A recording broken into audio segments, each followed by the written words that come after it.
Right. சரிங்க பாருங்க, இதில் என்ன கொடுத்துருப்பாங்க அப்படின்னு பார்த்தீங்கன்னா, இது ஒரு கிராஃப் கொடுத்துருப்பாங்க. உடனே வரும்னு நினச்சிங்க, கிராஃப் எக்கச்சக்கமாக இருக்குது. ஸோ இங்கே பாருங்க சார், இந்த இடத்துல என்ன காமிச்சிருக்கான்னு பார்த்தீங்கன்னா, டார்க் அப்படின்னு சொல்லி டார்க்கோட அளவு ஒரு கிராஃப் கீழே இருந்து மேலே ஏறி வழங்கிட்டு வர மாதிரி இருக்குங்க. அதாவது நிறைய கிராஃப் போட்டிருக்காங்க, மொத்தம் 1 2 3 4 5 கிராஃப் போட்டிருக்காங்க. அப்புறம் அதுக்கப்புறம் எல்லாம் கீழே குறையிற மாதிரி இருக்கு. இது எதை விளக்குது அப்படின்னு பார்த்தீங்கன்னா, டார்க்குங்கிறது அதனுடைய முழு திறன். அந்த எந்த அளவுக்கு ஒரு 10 கிலோ இழுக்குமானா 10 கிலோ இழுக்குங்கிறது அதனுடைய திறனுங்க. ஒரு நிமிஷம், கிராஃப் மேலே போயிடுச்சு. ரைட். இப்போ இதில் ஸ்பீடு அதிகம் பண்ண என்ன ஆகுது அப்படின்னு பார்த்தீங்கன்னா, டார்க்கும் ஒரு குறிப்பிட்ட ரேஞ்சில் கரெக்டாக இருக்குது. ரொம்ப ஸ்பீடு அதிகம் பண்ணிங்கன்னா டார்க் நின்று போயிடும் சார். டார்க் 0வில் இருக்குது. கீழே பாருங்களேன் இந்த இடத்துல, அதாவது கீழே ரைட்லேருந்து லெஃப்டில் போகிற வேவ் ஃபார்ம் வந்து ஸ்பீடு, கீழேருந்து மேலே போகிற வேவ் ஃபார்ம் வந்து டார்க்கு. ஸோ குறிப்பிட்ட ஒரு அளவில் ஸ்பீடும் ஓரளவுக்கு அச்சீவ் ஆகிருக்கும், டார்க்கும் அதிகமாக இருக்கும். அதான் டார்க் மேக்ஸிமம். அந்த மோட்டர் நல்லா ஓடிட்டு இருக்குன்னு அர்த்தம். இப்போ அந்த மோட்டருக்கு கொடுக்கக்கூடிய சப்ளைவை ட்ரையாக் வச்சு குறைச்சிட்றேன் சார். திரும்பவும் ஞாபகப்படுத்துகிற பாருங்க, நீங்கள் கேட்ட கொஷினுக்கு நான் பதில் சொல்கிறேன் சார். அதை தான் விளக்கமாக சொல்லிகிட்டு இருக்கேன். நான் என்ன பண்ணுறேன்னா, ட்ரையாக் வச்சு அந்த மோட்ரு, ஒரு இண்டக்ஷன் மோட்டரை ஸ்பீடை குறைக்க விரும்புகிறேன். ட்ரையாக் என்ன பண்ணுன்னா, அதனுடைய வோல்டேஜை மட்டும்தான் குறைக்கும். வோல்டேஜ் குறைச்சா என்ன சார் பிரச்சனைன்னு பார்த்தீங்கன்னா, டார்க்கும் சேர்ந்து குறைஞ்சி போயிடும். வெறும் வோல்ட்டை மட்டும் குறைச்சிங்கன்னா. டார்க்குன்னா அதனோட இழுவிசை. நீங்கள் கம்மி வோல்டேஜ் கொடுத்தீங்கன்னா கம்மியான இழுவிசை தான் இருக்கும் அதுக்கு. எப்படின்னா வந்து நீங்கள் நோ லோட் கண்டிஷனில் அந்த மாதிரி பண்ணிக்கலாம். உதாரணமாக நம்ம ஃபேனுக்குலாம் பார்த்தீங்கன்னா VYF மெத்தட் தேவையில்லை வீட்டில் சுற்றுற ஃபேனுக்கு. ஏன்னா அதில் பெருசாக ஒன்றும் லோடு கிடையாது. அது டார்க்கு ஒன்றும் ரொம்ப நம்மளுக்கு முக்கியமான விஷயம் கிடையாது. அதுவும் இல்லாமல் அடிக்கடி மாறாது. ஃபேனை வாங்கி மாட்டினோம்னா 10 வருஷம் ஆனாலும் அது ரெக்கையை மட்டும்தான் சுத்த போகுது, அதனுடைய லீஃபை மட்டும்தான் சுத்த போகுது. இதுவே இண்டஸ்ட்ரியில் இல்லை வேறு இடத்தெல்லாம் யோசிச்சு பாருங்கள். நம்ம வீட்லேயே எடுத்துக்கங்களேன். இதை கிரைண்டர் ஆன் பண்ணும் போது எம்டியாக சுற்றும். அப்புறம் கொஞ்சம் மாவை போடுவாங்க, அப்புறம் கொஞ்சம் உளுந்தம்பருப்பு போடுவாங்க, அப்புறம் தண்ணி ஊற்றுவாங்க. அது சுத்த தண்ணி வந்து இழுத்துக்கும், அப்போ டைட் ஆகும். அப்போ வெவ்வேறு விதமான லோடு அதில் ஏற்படும். இதுவே வந்து எலக்ட்ரிக்கல் கார்னு வச்சுக்கோங்க. எலக்ட்ரிக் காரில் ஒரு ஆளும் போவாங்க, 2 பேர் போகலாம், 4 பேரும் போகலாம். அவங்க நார்மல் ரோட்லேயும் போவாங்க, மேட்லேயும் போவாங்க. அப்போ வெவ்வேறு வித லோடுக்கு ஏற்ற மாதிரி அதனுடைய டார்க்கும் மாறுபடும். டார்க்னா டார்க் மாறி தேவைப்படும். அதனால முடிஞ்ச அளவுக்கு அதனோட இழுவிசையை கொடுக்கும் அந்த வண்டியோ அல்லது அந்த மோட்டாரோ. எலக்ட்ரிக்கல் வண்டினாவே அங்கே மோட்டர் தான் வந்துடும். ரைட். அப்படி இருக்கும்போது வெறும் வோல்டேஜை மட்டும் குறைஞ்சா இந்த டார்க்கும் குறைஞ்சி போயிடும்.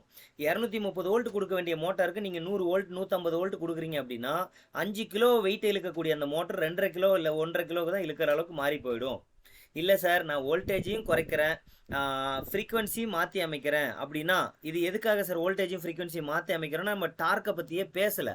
எதை பற்றி பேசுகிறோன்னா, ஸ்பீடை பற்றி பேசுகிறோம். இப்போ ஒரு வாஷிங் மிஷின் இருக்குங்க. வாஷிங் மிஷினில் துணியை உள்ளே போட்டுடுறேன். உள்ளே போட்டு நான் வந்து தண்ணியை இது பண்ணி விட்டு ஆன் கொடுக்குறேன். எடுத்தோன்னே அது வேகமாக சுற்றுனுச்சுன்னா தண்ணியெலாம் வெளியே தெரிச்சிக்கிட்டு ஊற்றிடுங்க. அது என்ன பண்ணணும், மெதுமெதுவாக ஸ்டார்ட் ஆகி அப்புறம் ஒரு குறிப்பிட்ட வேகத்தை அடையணும். அப்போ அந்த இடத்துல ஸ்பீடு எப்படி இருக்கணும், ஸ்லோ பிக்கப்பாக இருக்கணும். அதுக்கப்புறம் பார்த்தீங்கன்னா, துணியை தண்ணியோடு அலசும் போது ஒரு நார்மலான வேகத்தில் தான் சுற்றணும். அதுவே காய வைக்கும் போது, அது ரின்ஸ் ஆகும் போது, அலசும் போதும் துவைக்கும் போதும் ஒரு குறிப்பிட்ட வேகத்தில் தான் இருக்கணும். இதுவே ட்ரை பண்ணும் போது, காய வைக்கும் போது மெதுவாக சுற்றினா காயாது. வேகமாக சுற்றும் போது தான் காற்று உள்ளே அடித்து அது காயுங்க. அதனால் சாதாரண வாஷிங் மிஷின்லேயே பார்த்தீங்கன்னா வேறு ஸ்பீடு தேவைப்படுது. இதே விஷயந்தான் பார்த்தீங்கன்னா நம்ம ஏர் கண்டிஷனர் ஏசி பிசிபியில் இப்போ மார்க்கெட்டில் வந்துட்டு இருக்குது. பிஎல்டிசி மோட்டார் பேஸ் பண்ணி. அதனோட இமேஜ் இது வரல உங்களுக்கு காமிக்கலன்னு நினைக்கிறேங்க. அது இந்த மாதிரி இருக்கும் சார். இங்கே பாருங்கள், inverter model AC board with மோட்டார்னு கொடுக்குறேன். இதை ஃபுல் அண்ட் ஃபுல் இதை நோக்கி தான் சார் இருக்குது. அங்கே வந்து பார்த்தீங்கன்னா வோல்டேஜையும் கண்ட்ரோல் பண்ணுவாங்க, ஃப்ரீக்வன்சியும் கண்ட்ரோல் பண்ணுவாங்க. இங்கே பாருங்களேன், ஒன்றும் இல்லை சார், நார்மல் சைன் வேவ் இன்வெர்ட்டருக்குள்ளே என்ன இருக்கோ அதே பொருள் தாங்க இதுலேயும் இருக்கும். இன்வெர்டர் மாடல் பிசிபிஸ் நிறைய இருக்குது. மோட்டரோட ஏதாவது இருக்கான்னு பார்க்குறேங்க. இங்கே பாருங்கள், இது வந்து ஒரு எல்ஜி போர்டு. இதில் நீங்கள் தெரிஞ்சிக்க வேண்டிய விஷயம் அப்படின்னு பார்த்தீங்கன்னா, சின்ன ஐசிஸ்லாம் டிரைவர் ஐசியான்னு தெரிஞ்சுக்கணும். அந்த நம்பர் எடுத்து கூகுள் பண்ணலை. ஏன்னா 2-3 வகுப்புக்கு முன்னாடி பார்த்தீங்கன்னா டிரைவர் ஐசியை பற்றி பேசிகிட்டு இருந்தேன் சார். இப்போ ஜாயின் பண்ணுறவங்களுக்காக சொல்கிறேன் சார். கிளாஸ் இன்னும் ஸ்டார்ட் பண்ணலைங்க.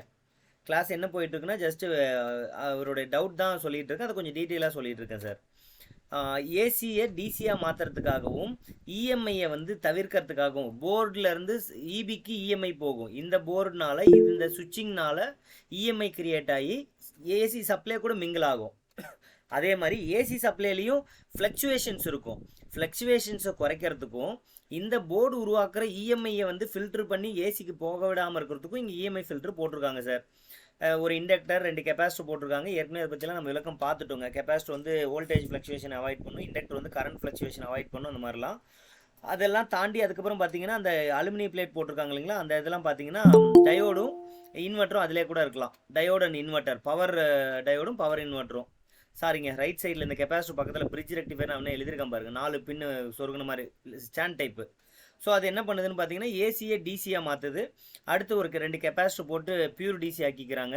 அப்புறம் வந்து பார்த்தீங்கன்னா அந்த டிசியை வந்து இந்த டிரான்ஸ்ஃபார்மர் மாதிரி போட்டிருக்காங்க பாருங்கள். ஏற்கனவே இந்த வார்த்தையை நான் முன்னாடி சொல்லியிருக்கேன் உங்களுக்கு, flyback converter, high frequency transformer அப்படின்னு சொல்லி போன இன்வெர்ட்டரை பற்றி பேசும்போது பேசிட்டு இருந்தோம் நேற்று கிளாஸில், முந்தா நேற்று கிளாஸில். டிசி டு டிசி ஃப்ளைபேக் டிரான்ஸ்ஃபார்மர்னு போட்டிருக்காங்க பாருங்கள். இது வந்து அந்த டிசி வோல்டேஜ் 300 வோல்ட் 350 வோல்ட்டை 12 வோல்ட்டா 15 வோல்ட்டா இந்த ஐசிக்கு ப்ராசஸருக்கு ரிலேவுக்குலாம் சப்ளை கொடுக்கறதுக்காக. அதே மாதிரி அதே 300 வோல்டேஜ் டிசியை, அதாவது 300னா 300 டு 350, 300 டு 350 வோல்ட் டிசியை இதோ இங்கே அலுமினியம் போட்டிருக்காங்க பாருங்கள், இன்வெர்ட்டர்னு எழுதியிருக்காங்க இந்த இமேஜில். நான் காமிக்கிறது உங்களுக்கு தெரியும்னு நினைக்கிறதோ, இந்த ரைட் சைடில் இருக்க இந்த இமேஜ். அந்த அலுமினியம் போட்டுக்கிற இடத்துல மாஸ்ஃபெட் தாங்க இருக்கும், 4 மாஸ்ஃபெட் இருக்கும், இல்லை 6 மாஸ்ஃபெட் இருக்கும். ஸோ இது வந்து பிஎல்டிசி மோட்டருங்கிறனால கன்ஃபார்ம் 6 மாஸ்ஃபெட் இருக்கும் சார். 6 மாஸ்ஃபெட் தனித்தனியாக உள்ளே போட்டிருப்பாங்கன்னா 6ஐயும் சேர்த்து ஒரே பேக்கேஜாக போட்டிருப்பாங்க சார். ஸோ இந்த இடத்துல இருக்குங்க, இந்த 6 மாஸ்ஃபெட் சேர்ந்து இந்த டிசியை ஏசியாக மாற்றி இங்கே கனெக்டர் கொடுத்துருக்கான் பாருங்கள். இந்த கனெக்டரில் மோட்டருக்கு கனெக்ட் பண்ணிடுவாங்க. ஸோ இப்போ என்ன விஷயம், எதுக்காக சார் இதை சொல்ல வந்தீங்க? நான் கேட்ட கொஸ்டின் சிம்பிள் தானே, அது டேரெக்டாகவே சொன்னாலே எனக்கு புரியுமே அப்படின்னா மற்றவங்களுக்கும் அதனோட இம்பாக்ட் புரியணுங்கிறதுக்காக. ஏன்னா V/F அப்படிங்கிறது ஒரு தனி டாப்பிக்காக எடுக்க வேண்டிய விஷயம் சார். போன கிளாஸில் பார்த்தீங்கன்னா V/F வந்து தனியாகவே ஒரு கிளாஸாக எடுத்திருந்தேங்க. அதனால நான் இந்த விளக்கத்தையும் சேர்த்து கொடுக்குறேன் உங்களுக்கு. ஸோ ஒரு ஏசியை டிசியாக மாற்றி மறுபடியும் டிசி ஏசியாக மாத்திரம் எஸ்எம்பிஎஸ் உங்களுக்கு நல்லா புரிஞ்சிருந்தாலே இதை நீங்கள் ஈஸியாக சர்வீஸ் பண்ண முடியும் இந்த போர்டை. அதை தவிர்த்து இந்த கெப்பாசிட்டரு, இந்த ஐசிஸு, டிரான்சிஸ்டர்லாம் என்ன பண்ணுதுன்னு தெரிஞ்சிருந்தா போர்டு லெவல், சிப் லெவலும் நீங்கள் சர்வீஸ் பண்ண முடியும். இந்த போர்டு மட்டும் விஷயம் இல்லைங்க, இந்த போர்டு கூட சென்சார்ஸ்லாம் கனெக்ட் ஆகிருக்கும். அந்த சென்சார்ஸில் ஏதாவது ப்ராப்ளம் இருக்கான்னு சென்சாரை பற்றி உங்களுக்கு ஓரளவுக்கு தெரிஞ்சிருக்கணும். ஸோ இவ்வளோ தாங்க விஷயம். ஸோ வந்து ஏசியை டிசியாக மாற்றி டிசி ஏசியாக மாத்திர இன்வெர்ட்டர் இங்கே இருக்குது. இப்போ இதில் டார்க் அப்படிங்கிறது எங்கேருந்து வந்துச்சு அப்படின்னு பார்த்தீங்கன்னா ஃப்ரீக்வன்சியை மாற்றி அமைப்பாங்க. நீங்கள் வந்து ஒரு ஏசி கடையிலேருந்து வாங்கிட்டு வந்து இன்வெர்ட்டர் மாடல் வாங்கிட்டு வந்து வீட்டில் ஃபிக்ஸ் பண்ணி சுவிட்சை போடுறீங்க அப்படின்னா எடுத்த உடனே வெளியில் கம்ப்ரஸர் வேகமாக ஓடாது, எடுத்த உடனே மெதுவாக ஓடும். அப்புறம் கொஞ்சம் டைம் எடுக்க கொஞ்சம் வேகமாக ஓடும்.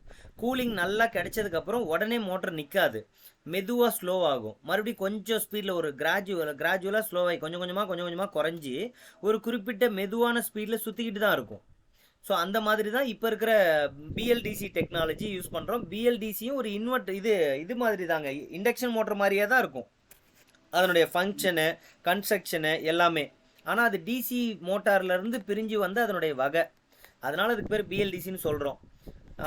அதை பற்றின விளக்கெல்லாம் நம்ம இன்னொரு இதில் தனியாக பார்க்கலாம் சார். ஏன்னா பேசினா டாபிக் ரொம்ப டெப்த்தாக போகிற டாபிக் அது.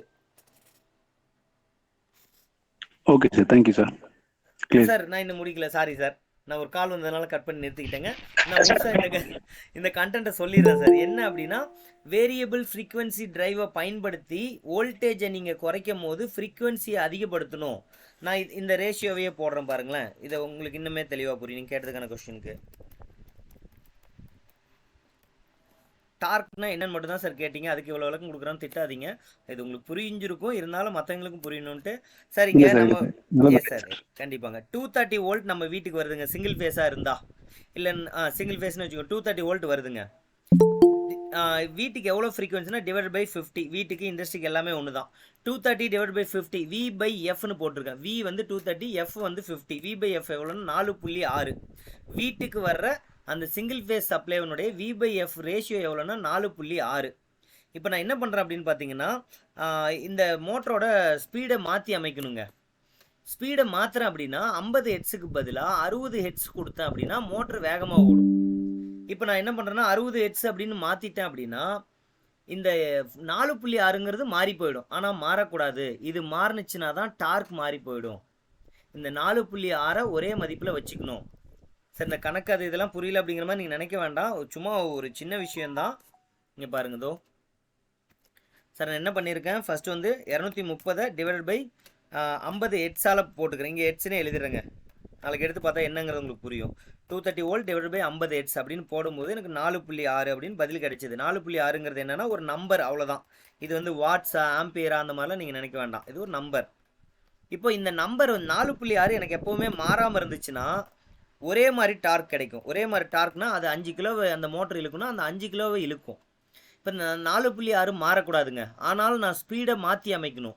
ஸ்பீடை மாற்றும் போது நான் என்ன பண்ணிடுறேன் அப்படின்னா 50 ஹெட்ஸுக்கு பதிலாக 60 ஹெட்ஸ் ஆக்குறேன். 60 ஹெட்ஸுங்கும் போது ஃப்ரீக்வன்சி அதிகம்னா மோட்டர் ஸ்பீடாக ஓட ஆரம்பிக்கும். ரேட்டட் இதை விட அதிகமாக போடும் போது ஸ்பீடாக ஓடும் மோட்டார்.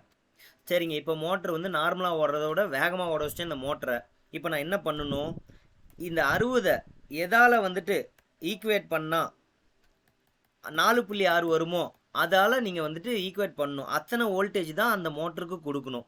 நான் கரெக்டாக போடல சார், தோராயமாக 170ன்னு போடுறேங்க. இது கரெக்டான ஆன்சர் இல்லை. 170 வோல்ட்டு கொடுத்து 60 ஹெட்ஸ் ஆக்குனீங்கன்னா ஒரே மாதிரி இழுவிசையில் இருக்கும்.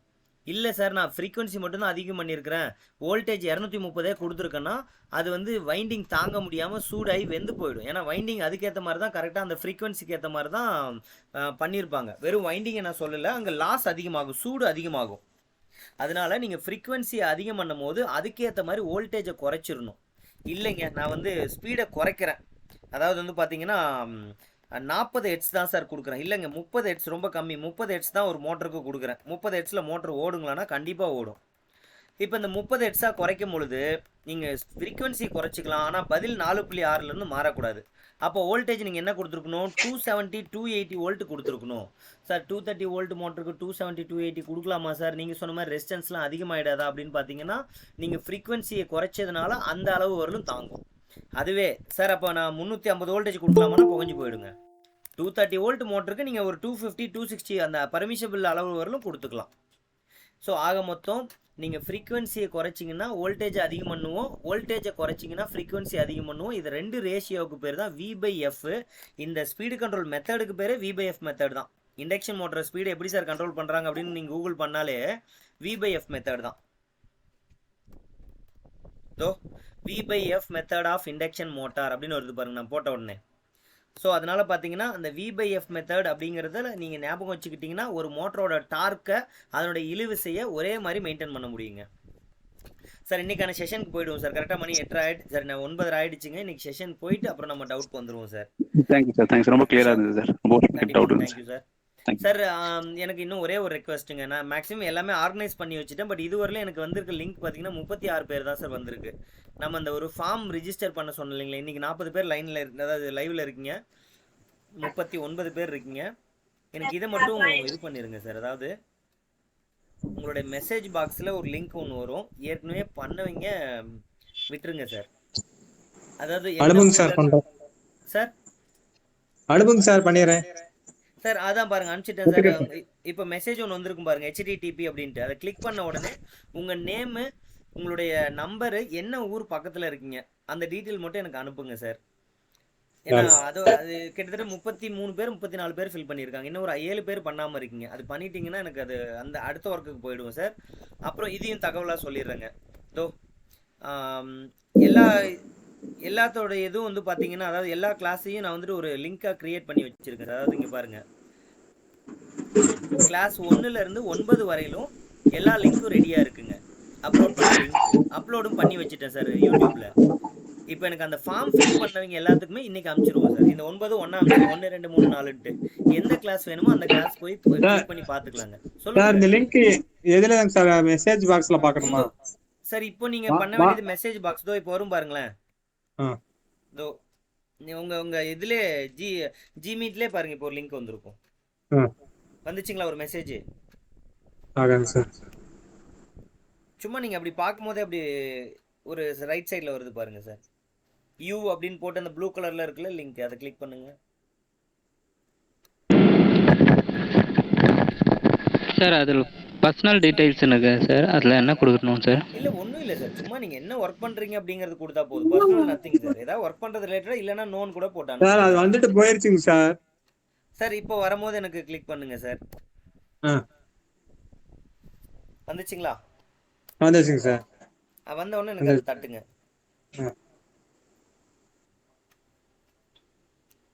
சரிங்க சார். இன்னைக்கு செஷனுக்கு போயிடலாம். ஒன்றும் ப்ராப்ளம் இல்லை சார். ஒருவேளை வரலனாலும் நான் உங்கள் நம்பர் மட்டும் நான் ஸ்பெசிஃபிக்காக எடுத்துக்கிறேங்க. சார் இன்னைக்கு கிளாஸ் போயிடலாங்க. 1/2 மணி நேரம் போயிடுச்சு சார். அரை மணி நேரம் தாண்டிட்டோம். Right sir. இன்னைக்கு என்ன டாபிக் எடுக்க வந்தேன் ஒரு அப்படிங்கிறதுக்கு சின்ன முன்னாடி ஒரு சின்ன டவுட் சார். ஒரே ஒரு சின்ன சார் டவுட். இது சார் வரைக்கும் நீங்க சொல்லுங்க பேசுனதுல சார். சொல்லுங்க சார்.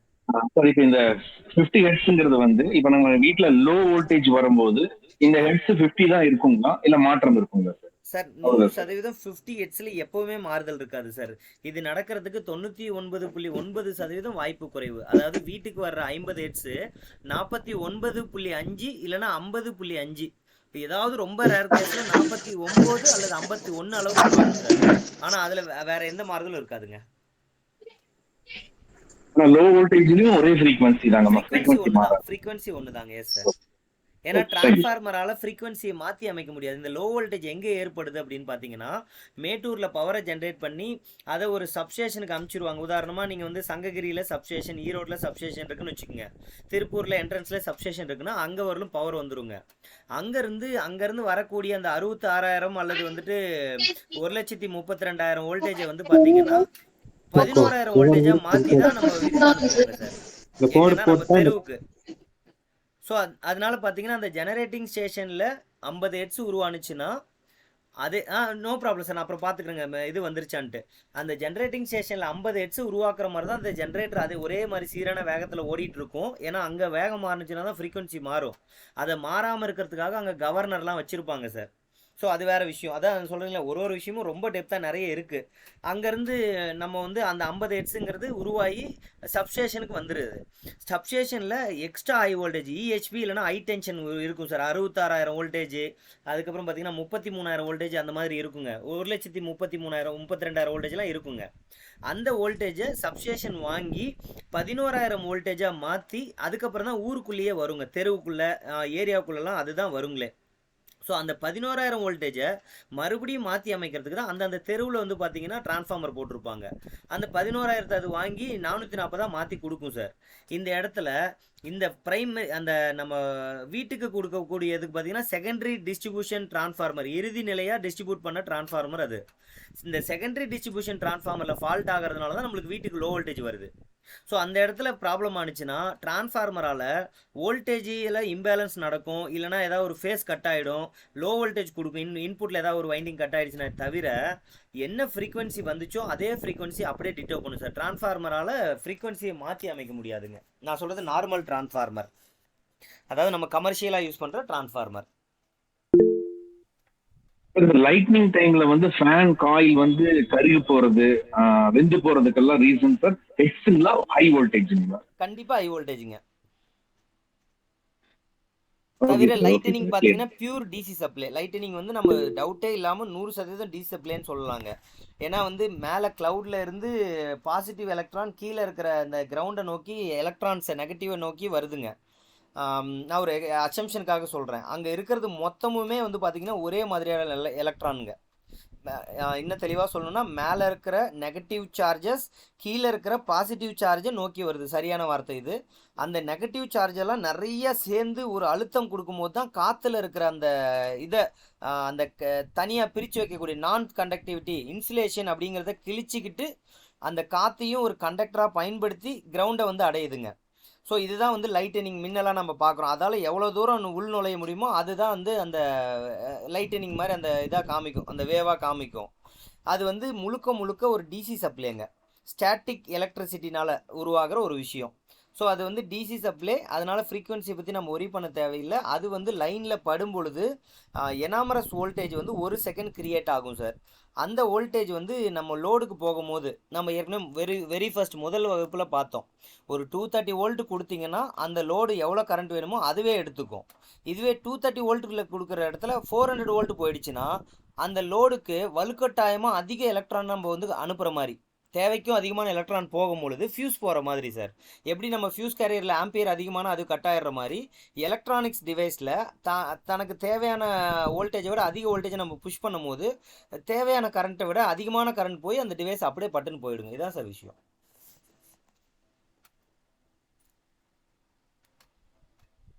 சார் நானும் சப்மிட் பண்ணிட்டு அமுதன் சார், தஞ்சாவூர்லேருந்து சார். ஓகேங்க சார், சொல்லுங்கள் சார். ஹலோ சார் கேட்கு சார், சொல்லுங்கள் நான் சார். என்னோட இது submit பண்ணியிருக்கிறேன் சார். ஓகேங்க சார், நான் செக் பண்ணிக்கிறேங்க, நோ ப்ராப்ளங்க.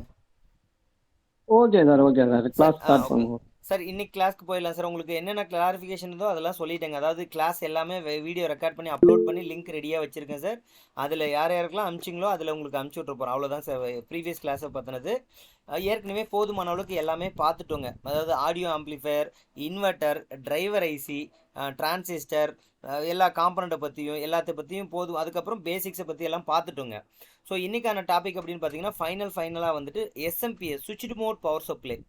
நான் வந்து பார்த்தீங்கன்னா நிறைய அந்த அப்பார்ட் ஃப்ரம் அந்த எலக்ட்ரானிக்ஸ் டிவி, அந்த மாதிரி டிவியும் ஆடியோ ஆம்ப்ளிஃபையரை தவிர்த்து நான் ஏற்கனவே சொன்ன மாதிரி பார்த்தீங்கன்னா inverter model air conditioner board, inverter model இதுங்க ரெஃப்ரிஜிரேட்டர் போர்டு, இப்போ வந்து பார்த்தீங்கன்னா மிக்சி வந்திருக்கு, மிக்சி போர்டு. ஸோ இதெல்லாம் வாஷிங் மிஷின் போர்டு, இதெல்லாம் வந்து பார்த்தீங்கன்னா even induction stove, home appliances என்ன இருக்கோ அதெல்லாம்.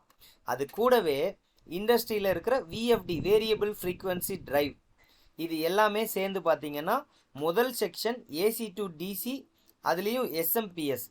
இதில் 90% பார்த்தீங்கன்னா எஸ்எம்பிஎஸ்ல தான் சார் நான் அட்டன் பண்ண ஊரில் வந்திருக்கு. எனக்கு வந்து இதுவரையிலும் ஒரு 15-20 போர்டு பார்த்து கொடுத்துருப்பேன் சார். இந்த board inverter model AC board, அந்த இன்வெர்டர் மாடல். சார் சொல்லுங்கள் சார்.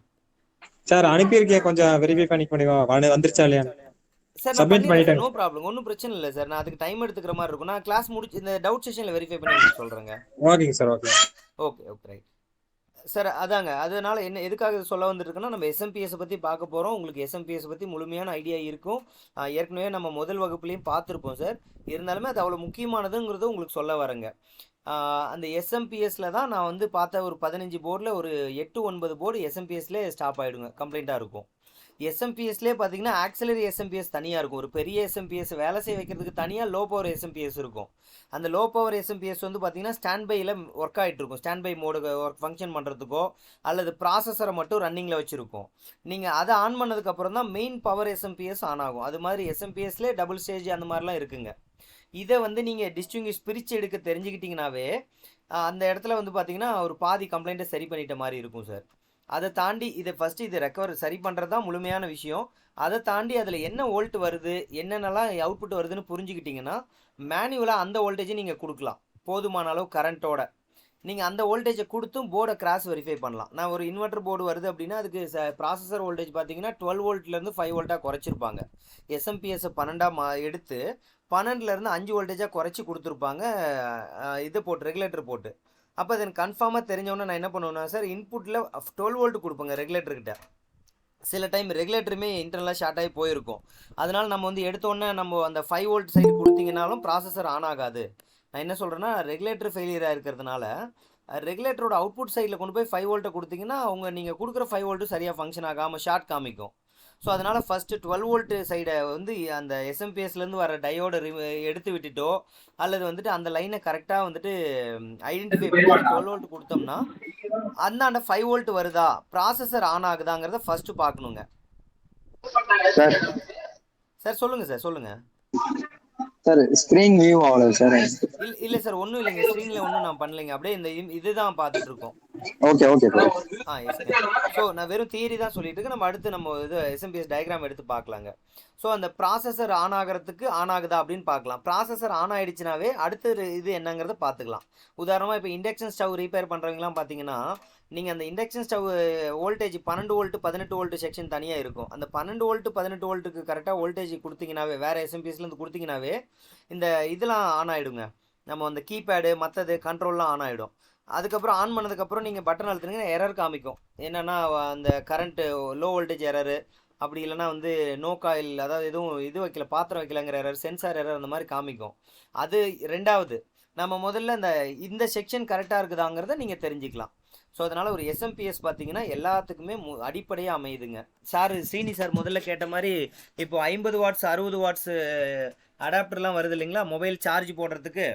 அந்த அடாப்டர்லாம் ஃபெயிலியர் ஆகிடுச்சுன்னா 2500 3000 இருக்குங்க.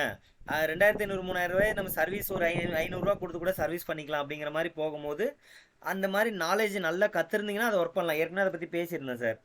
அந்த நாலேஜை கேதர் பண்ணுறதுக்கு இது ஒரு பேசிக் கிளாஸாக இருக்குங்க சார். நான் ஒரு எஸ்எம்பிஎஸ் பேசிக்கான எஸ்எம்பிஎஸ் எடுத்துக்கிறேங்க. இது ஒரு 20 வாட்ஸ் வரலும் சப்போர்ட் பண்ணுது. ஏற்கனவே இதை பற்றி பார்த்தோம் அன்னைக்கு. இதில் முக்கியமான அந்த கீ பாயிண்ட் கீவேர்ட்லாம் மட்டும் உங்களுக்கு சொல்கிறேன் சார்.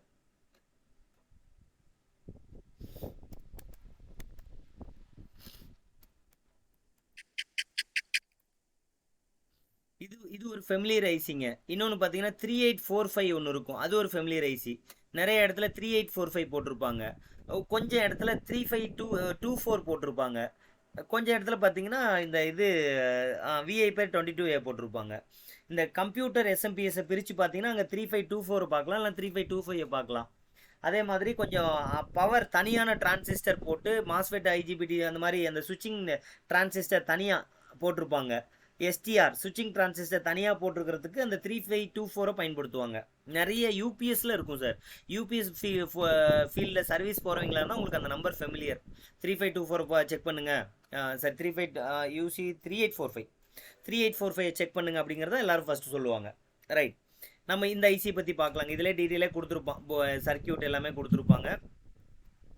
இதில் என்னெல்லாம் முக்கியம் அப்படிங்கிறது பார்க்கலாங்க. இன்னும் டெப்த்தாகவும் இதில் பார்க்க முடியும் சார், ரொம்ப டெப்த்தாக நம்ம போக வேண்டாம். அதாவது ஸ்டார்ட் அப் ரெசிஸ்டர் கால்குலேட் பண்ணுறதுக்குலாம் ப்ரொசீஜர் இருக்குது சார்.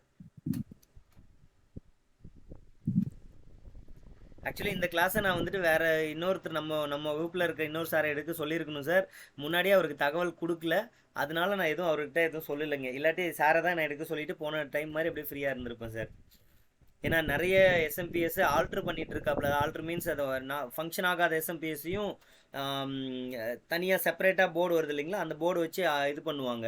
அதாவது அந்த ஆப்டோ கப்ளர் அண்ட் சுவிட்சிங் செக்ஷன் மட்டும் தனியாக வருதுங்க, அதை வச்சு ஆல்ட்ரு பண்ணி கொடுப்பாப்புல, அல்லது அதுலேயே கம்ப்ளைண்ட் ரெடி பண்ணுறவங்க. நானுமே ஒரு டைம் ஹெல்ப் கேட்டு தான் ஏற்கனவே சொல்லியிருக்கேன் சார் இந்த கிளாஸ்லேயே. டிவிக்கு வந்து பார்த்தீங்கன்னா அந்த அவுட்புட் டயோட நான் செக் பண்ணலைங்க, இன்புட் எல்லாம் செக் பண்ணேன், இந்த ஃபீட்பேக் செக்ஷனை கழட்டி விட்டேன் சார், எல்லா வேலையுமே பண்ணுங்க. ஆனால் அந்த இன்புட் டயோட செக் பண்ணல. Right sir. சார் இப்போது என்ன விஷயம் அப்படின்னு பார்த்தீங்கன்னா, சுவிட்ச்டு மோட் பவர் சப்ளை ஏற்கனவே நம்ம பார்த்த அதே காம்பனண்ட் தான் இங்கே இருக்குங்க சார். இந்த டயக்ராமை காமிச்சோன்னே இதில் நிறைய இருக்கிற மாதிரி நீங்கள் இமேஜின் பண்ணிக்க வேண்டாம். காம்பனண்ட் வந்து பார்த்தீங்கன்னா லிமிட்டட் காம்பனண்ட், ரொம்ப முக்கியமான காம்பனண்ட் மட்டும் தான் இதில் கொடுத்துருப்பாங்க சார். அதுலேயும் இந்த ஐசியினுடைய ஃபங்க்ஷன் பார்த்தீங்கன்னா ஒரு பாக்ஸ் போட்டு வச்சுருக்காங்க. இங்கே பாருங்கள், VIPERX2A அப்படின்ட்டு இருக்குது.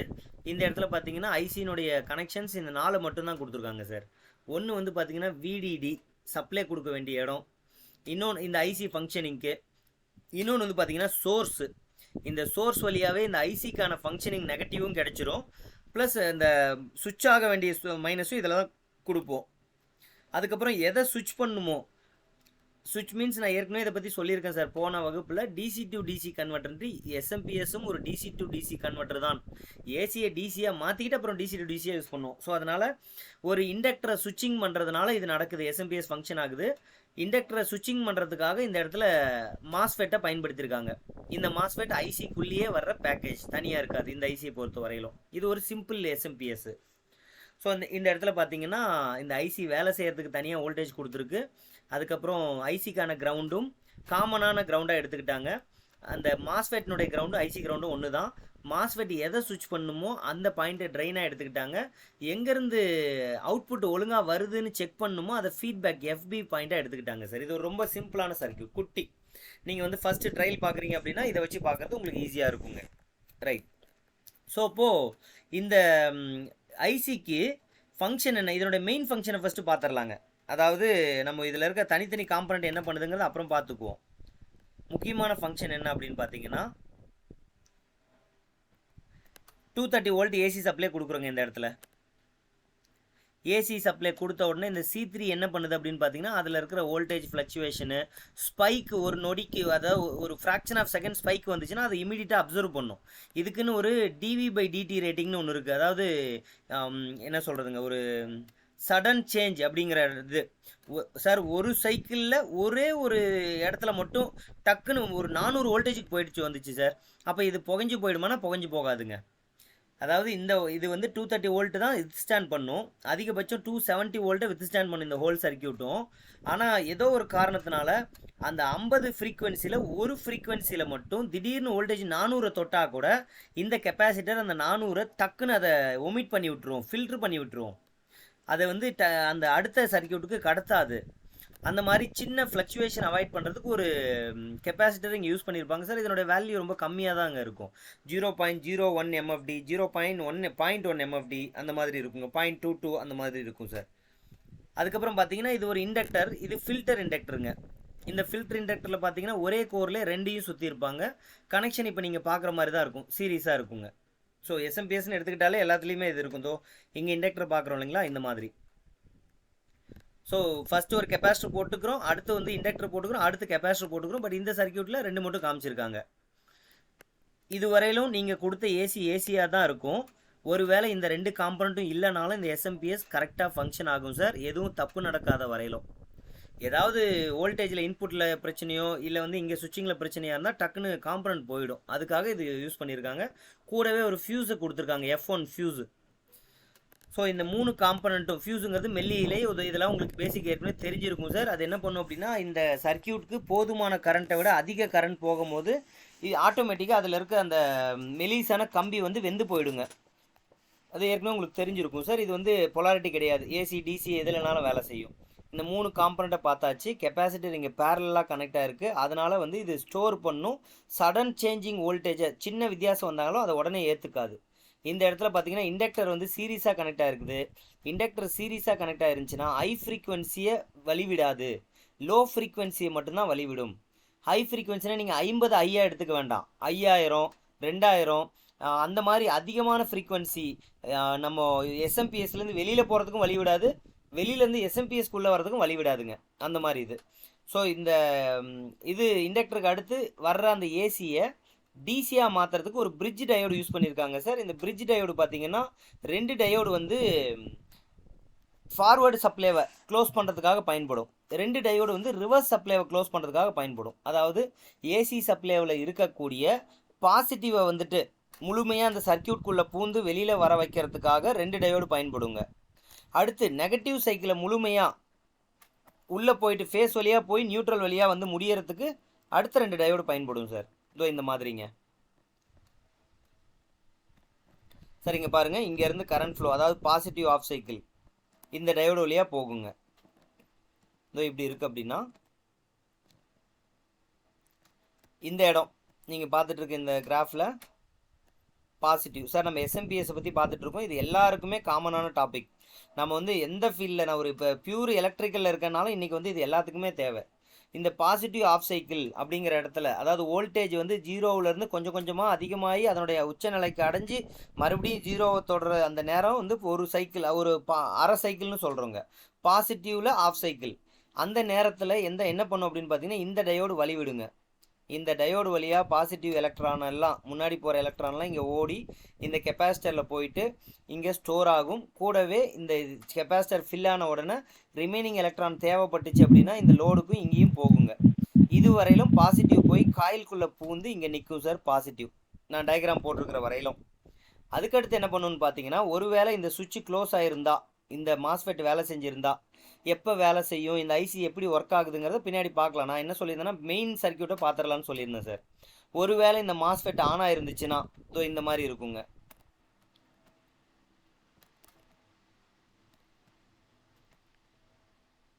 இங்கே வந்த பாசிட்டிவ் மாஸ்ஃபெட் வழியாக போய் இதை தொடும். இங்கே யார் சார் இருக்கிறாங்க அப்படின்னு பார்த்தீங்கன்னா, அந்த பாசிட்டிவே தொடர்ந்து போகிறதா வச்சுக்குவோம். உள்ளே பூந்து அந்த பாசிட்டிவ் வந்து இது வழியாக மாஸ்ஃபெட் வழியாக உள்ளே வந்து, ஏன்னா மாஸ்ஃபெட்டோட ட்ரெயினுக்கு பாசிட்டிவ் புகுது, அப்போ சோர்ஸில் நெகட்டிவ் இருக்கும். அது நெகட்டிவ் எங்கே போய் டச் ஆகுதுன்னு பார்க்கலாம் பாருங்கள். சோர்ஸ் வழியாக அந்த பாசிட்டிவ் தொடர்ந்து வரதா எடுத்துக்கோங்க. தொடர்ந்து வந்த பாசிட்டிவ் இங்கே நெகட்டிவ் இருந்தால் கெப்பாசிட்டரோட நெகட்டிவை தேர்ந்தெடுத்துக்கும். இல்லை எனக்கு வந்து இன்னும் லோயஸ்ட் பார்த்து குறைவான ரெசிஸ்டன்ஸ் இருக்கிற பார்த்து இருக்குன்னா இங்கே பக்கம் அந்த நெகட்டிவை தேடி போகும் அந்த பாசிட்டிவ். இப்படி போயிட்டுருக்குங்களா? இப்போ வரையிலும் பாசிட்டிவ் தான் வந்துட்டு இருக்கிறதா நான் சொல்லியிருக்கேன் சார். நெகட்டிவ் பற்றியே பேசலை. நெகட்டிவை நோக்கி எலக்ட்ரான் ஓடிட்டுருக்கு. பாசிட்டிவ் ஆஃப் சைக்கிளை எடுத்துக்கிட்டோம். இந்த பாசிட்டிவ் ஆஃப் சைக்கிளில் இந்த டயோடு வேலை செஞ்சு, முதல் டயோடு வேலை செஞ்சு இந்த பாசிட்டிவ் இங்கே உள்ளே நுழைஞ்சி இது வழியாக வந்து இண்டக்டர், அந்த காயில், இதுதான் நம்ம அந்த பவர் கன்வெர்ட் பண்ணுற காயில், அந்த காயில் வழியாக வந்து மாஸ்ஃபெட் ஆனில் இருக்கிறதா வச்சுக்கிட்டோம்னா அந்த மாஸ்ஃபெட் வழியாக வந்து இப்படியே போயிட்டு இந்த லோயஸ்ட் பார்த்தானே இந்த இடத்துக்கு போய் நிற்குதுங்க. இந்த இடத்துக்கு போயிட்டு இங்கே நம்ம கையில் இருக்கிறது பாசிட்டிவ். பாசிட்டிவ் ரெண்டு பக்கமும் போகிறதுக்கு வழி இருக்குது. அதாவது இந்த டயோடுக்கும் போகிறதுக்கு வழி இருக்குது, இந்த டயோடுக்கும் போகிறதுக்கு வழி இருக்குது. ஏன்னா ரெண்டுமே ஆனோடில் தான் இருக்குது. ஆனால் இந்த இடத்துக்கு போணுச்சுன்னா எங்கேருந்து தொடங்குனுச்சோ அங்கேயே போகும். அதாவது லெஃப்ட் ஹேண்ட் சைடுங்க. இதோ இப்போ நான் வரைகிறேன் பாருங்கள். இந்த இடத்துக்கு போணுச்சு அப்படின்னா எங்கே ஆரம்பிச்சிச்சோ அங்கேயே போய் முடியும். அதனால் பொட்டென்ஷியல் அழுத்த வேறுபாடு இருக்காது. அழுத்த வேறுபாடு இருக்கிற இடத்துல தான் எலக்ட்ரான் நகரும். ஸோ அதனால் பார்த்தீங்கன்னா எந்த இடத்துல அழுத்த வேறுபாடு இருக்குது, இங்கே தான் அழுத்த வேறுபாடு இருக்குது. ஏன்னா நான் இதை வந்து ஃபேஸாக எடுத்துக்கிட்டேன் அப்படின்னா இந்த லைன் தான் நியூட்ரலாக இருக்க முடியும். அப்போ என்ன பண்ணும், இந்த டயோடு வழியாக அந்த சர்க்யூட் க்ளோஸ் ஆகிடுங்க. இந்த இடத்துல பார்த்தீங்கன்னா நீங்கள் இதை பற்றி புரிஞ்சிக்கும் போது இந்த டயோடில் ஏதாவது ஷார்ட் இருந்தால் கூட ஃபியூஸ் போய்கிட்டே இருக்கும். முதல்ல நீங்கள் வந்து ஃபியூஸ் கரெக்டாக இருக்கா, கெப்பாசிட்டரில் வோல்டேஜ் மெயின்டைன் ஆகுதா, கெப்பாசிட்டர் பல்ஜ் ஆகாமல் இருக்கா அப்படிங்கிறதெல்லாம் பார்க்கணுங்க. எஸ்எம்பிஎஸ்ஸை நீங்கள் தெரிஞ்சிக்கும் போதும் சர்வீஸ் பண்ணும் போதும் அதெல்லாம் கரெக்டாக இருக்குது சார் அப்படிங்கிற மாதிரி இருந்தால் பிரச்சனை இல்லை. இல்லை சார் நான் வந்து சுவிட்சை போட்டோன்னே பட்டு பட்டுன்னு போயிட்டே இருக்குன்னா ஃபஸ்ட்டு இந்த பவர் லைன்லாம் கழட்டி விட்டுருங்க. இங்கே போகிற லைனை கழட்டி விட்டுருங்க. ஏதாவது ஃபியூஸோ இல்லை ஹை வாட் ரெசிஸ்டர் போட்டிருப்பாங்க, 2 வாட் 5 வாட் ரெசிஸ்டர்லாம் போட்டிருப்பாங்க சீரியஸாக. அப்படி இருந்தால் அதை எடுத்து விட்டுருங்க. அப்படி இல்லை சார் அப்படிங்கிற மாதிரி இருந்தால் இந்த ஐசியை ரிமூவ் பண்ணிடுங்க. இந்த ஐசியை ரிமூவ் பண்ணிட்டு அந்த சர்க்யூட் க்ளோஸ் ஆகாது. ஸோ அப்போ முதல்ல அதை எடுத்ததுக்கப்புறமும் ஷார்ட் நடக்குதுன்னா டயோடு செக் பண்ணுங்கள், டயோடு போயிருக்கும். அல்லது நார்மலாகவே நீங்கள் வந்து இவ்வளோ தூரம் நான் போகணுமா சார் அப்படின்னா நீங்கள் எடுத்த உடனே மல்டிமீட்டர் வச்சு அந்தந்த காம்பனண்ட்லாம் தனியாகவும் செக் பண்ணிக்கலாம். டயோடு, அதுக்கப்புறம் இந்த ஐசியில் ஏதாவது ஒரு பின்னுக்கும் இன்னொரு பின்னுக்கும் ஷார்ட் இருக்குதா, கெப்பாசிட்டர் ஷார்ட் இருக்கான்னு செக் பண்ணலாம். ஏன்னா கெப்பாசிட்டர் பார்த்தீங்கன்னா ஷார்ட் இருக்கும். ஷார்ட் இருந்துச்சுன்னா சர்க்யூட்டை க்ளோஸ் பண்ணிக்கிட்டே இருக்கும், ஆனால் பார்க்குறதுக்கு நல்லாவே இருக்கும். ஸோ கெப்பாசிட்டர் ஷார்ட் இருக்கா அந்த மாதிரியும் செக் பண்ணிக்கலாம் சார். சரிங்க, நான் இப்போ அந்த டயோடோட ஆப்ரேஷன் பற்றி சொல்லிட்டு இருக்கேன். அதில் ஏதாவது ஃபால்ட் வந்துச்சுன்னா அதை ஃபஸ்ட்டு செக் பண்ணுங்கன்னு சொல்லிட்டு இருக்கேங்க. இப்போ கரண்ட் ஃப்ளோனுடைய பாசிட்டிவ் ஆஃப் சைக்கிள் எப்படி போச்சுன்னு பார்த்துருப்பீங்க. எதுனா இந்த டயோடு வழியாகவும் இந்த டயோடு வழியாகவும் போச்சுங்க. அடுத்து நெகட்டிவ் ஆஃப் சைக்கிள் வந்துச்சு அப்படின்னா ரொம்ப டீட்டெயிலாக விளக்கம் கொடுக்கல. அடுத்த 2 டயோடு வழியாக நெகட்டிவ் சைக்கிள் க்ளோஸ் ஆகிடும் சர்க்யூட்டை. அவ்வளோதாங்க விஷயம். ஒரு வேளை மாஸ்ஃபெட் ஆனில் இல்லைன்னா இந்த கெப்பாசிட்டரில் அந்த வோல்டேஜ் போய் ஸ்டோர் ஆகிருக்கும்.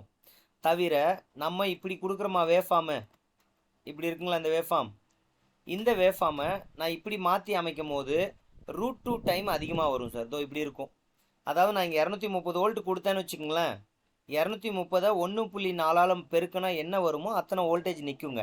அதாவது 330லேருந்து 350 வோல்ட் வரையிலும் இந்த கெப்பாசிட்டரில் மெயின்டைன் ஆகணும்.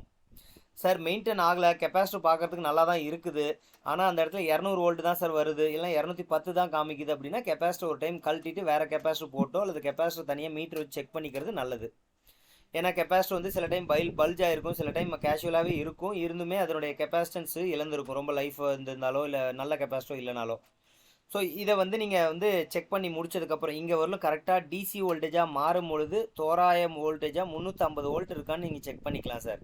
ப்ளஸ்ஸு மைனஸில் டிசி வோல்டேஜ் 350 இருக்குது சார் அப்படின்னோடனே இந்த வோல்டேஜ் இங்கே போய் இந்த காயில் வழியாக மாஸ்ஃபெட் ஆன் ஆனிச்சுன்னா சர்க்யூட் க்ளோஸ் ஆகும். சரிங்க, நீங்கள் என்ன சார் சொல்ல வந்தீங்க, எங்கேருந்து எங்கே போயிருக்கிறோம், இது எப்படி வேலை செய்யுதுங்கிறத சொல்ல வந்தாங்க. அதுக்கு முன்னாடி இதில் என்னென்ன காம்பனண்ட் இருக்குது, பவர் சர்க்யூட்டை பற்றி மட்டும் பார்க்கலான்னு பேசிகிட்டு இருந்தோம். இப்போ நான் பவர் சர்க்யூட்டை பற்றி மட்டும் உங்களுக்கு விளக்கம் கொடுத்துட்ருக்கேன். பாசிட்டிவ் சைக்கிளும் நெகட்டிவ் சைக்கிளும் கலெக்ட் ஆகி இந்த பக்கம் பாசிட்டிவ் இங்கே மேலே போயிடும், நெகட்டிவ் எப்போவுமே கீழே தான் இருக்கும். ஏசி டிசியாக மாற்றியாச்சு. மாற்றினதுக்கப்புறம் இந்த மாஸ்ஃபெட் ஆன் ஆனிச்சுன்னா இந்த மாஸ்ஃபெட் ஆன் ஆனிச்சுன்னா சர்க்யூட் க்ளோஸ் ஆகும்.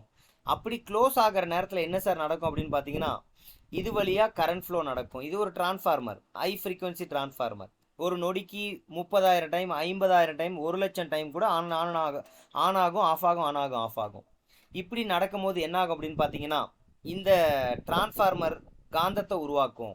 இந்த காந்தம் பக்கத்தில் இருக்கிற வைண்டிங்கில் காந்தத்தை உருவாக்கும். இதோ இதில் காந்தம் வரும், காந்தத்தை உருவாக்கும்னு சொல்லிட்டேன், மாற்றி சொல்லிட்டேன் சார். முதல் வைண்டிங் காந்தத்தை உருவாக்கும், அதுக்கு நடுவில் இருக்கிற அந்த கோர் ஃபெரைட் அப்படிங்கிற மெட்டீரியல் அந்த காந்தத்தை பரவ வைக்கும், தூண்டி விடும், அதனுடைய ஏரியாவை அதிகப்படுத்தும்.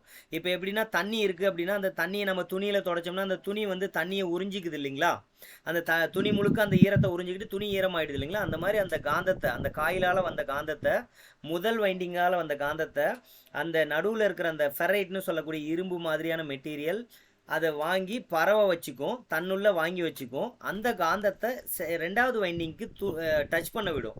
2வது வைண்டிங்க்கு போய் டச் ஆகும்போது இதில் வந்து வோல்டேஜ் உருவாகும் சார். வோல்டேஜ் அப்படின்னா எலக்ட்ரானை தள்ளுற ஃபோர்ஸு, எலக்ட்ரானை தள்ளுறதுக்கான ஃபோர்ஸ் இதில் உருவாயிடும். சார் எலக்ட்ரானை தள்ளுறதுக்கான ஃபோர்ஸ் உருவாயிடுச்சு. எலக்ட்ரான் எங்கே இருக்குது? இந்த காயிலுக்குள்ளே இருக்கிற எலக்ட்ரானை தான் தள்ளிவிடும். எல்லா மெட்டீரியலும் எலக்ட்ரான் இருக்குன்னு ஏற்கனவே உங்களுக்கு சொல்லியிருக்கேன் சார். இந்த காயிலுக்குள்ளே இருக்க எலக்ட்ரான் வந்து நகர ஆரம்பிச்சிரும். நகர ஆரம்பித்த உடனே எவ்வளோ வேகத்தில் நகரணுங்கிறது தான் வோல்டேஜ். எத்தனை எலக்ட்ரான் நகரணுங்கிறது இதுக்கு யூஸ் பண்ணுற அந்த டிவைஸை டிபெண்ட் பண்ணுது.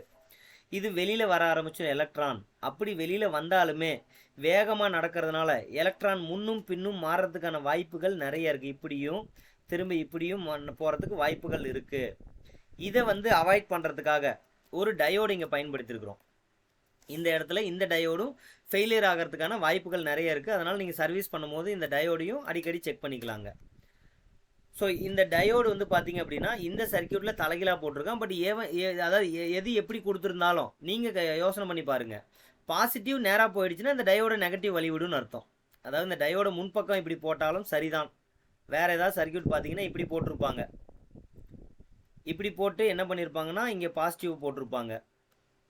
பாசிட்டிவ் டயோடு வழியாக போயிடும், நெகட்டிவ் நேராக போயிடும். இப்போ என்ன பண்ணியிருக்காங்க அப்படின்னு பார்த்தீங்கன்னா டயோட கீழே போட்டிருக்காங்க. அப்போ என்ன ஆகுன்னு பார்த்தீங்கன்னா நெகட்டிவ் நேராக போயிடுங்க இந்த பக்கமாக, பாசிட்டிவ் வந்துட்டு டைரெக்டாக போயிடும்.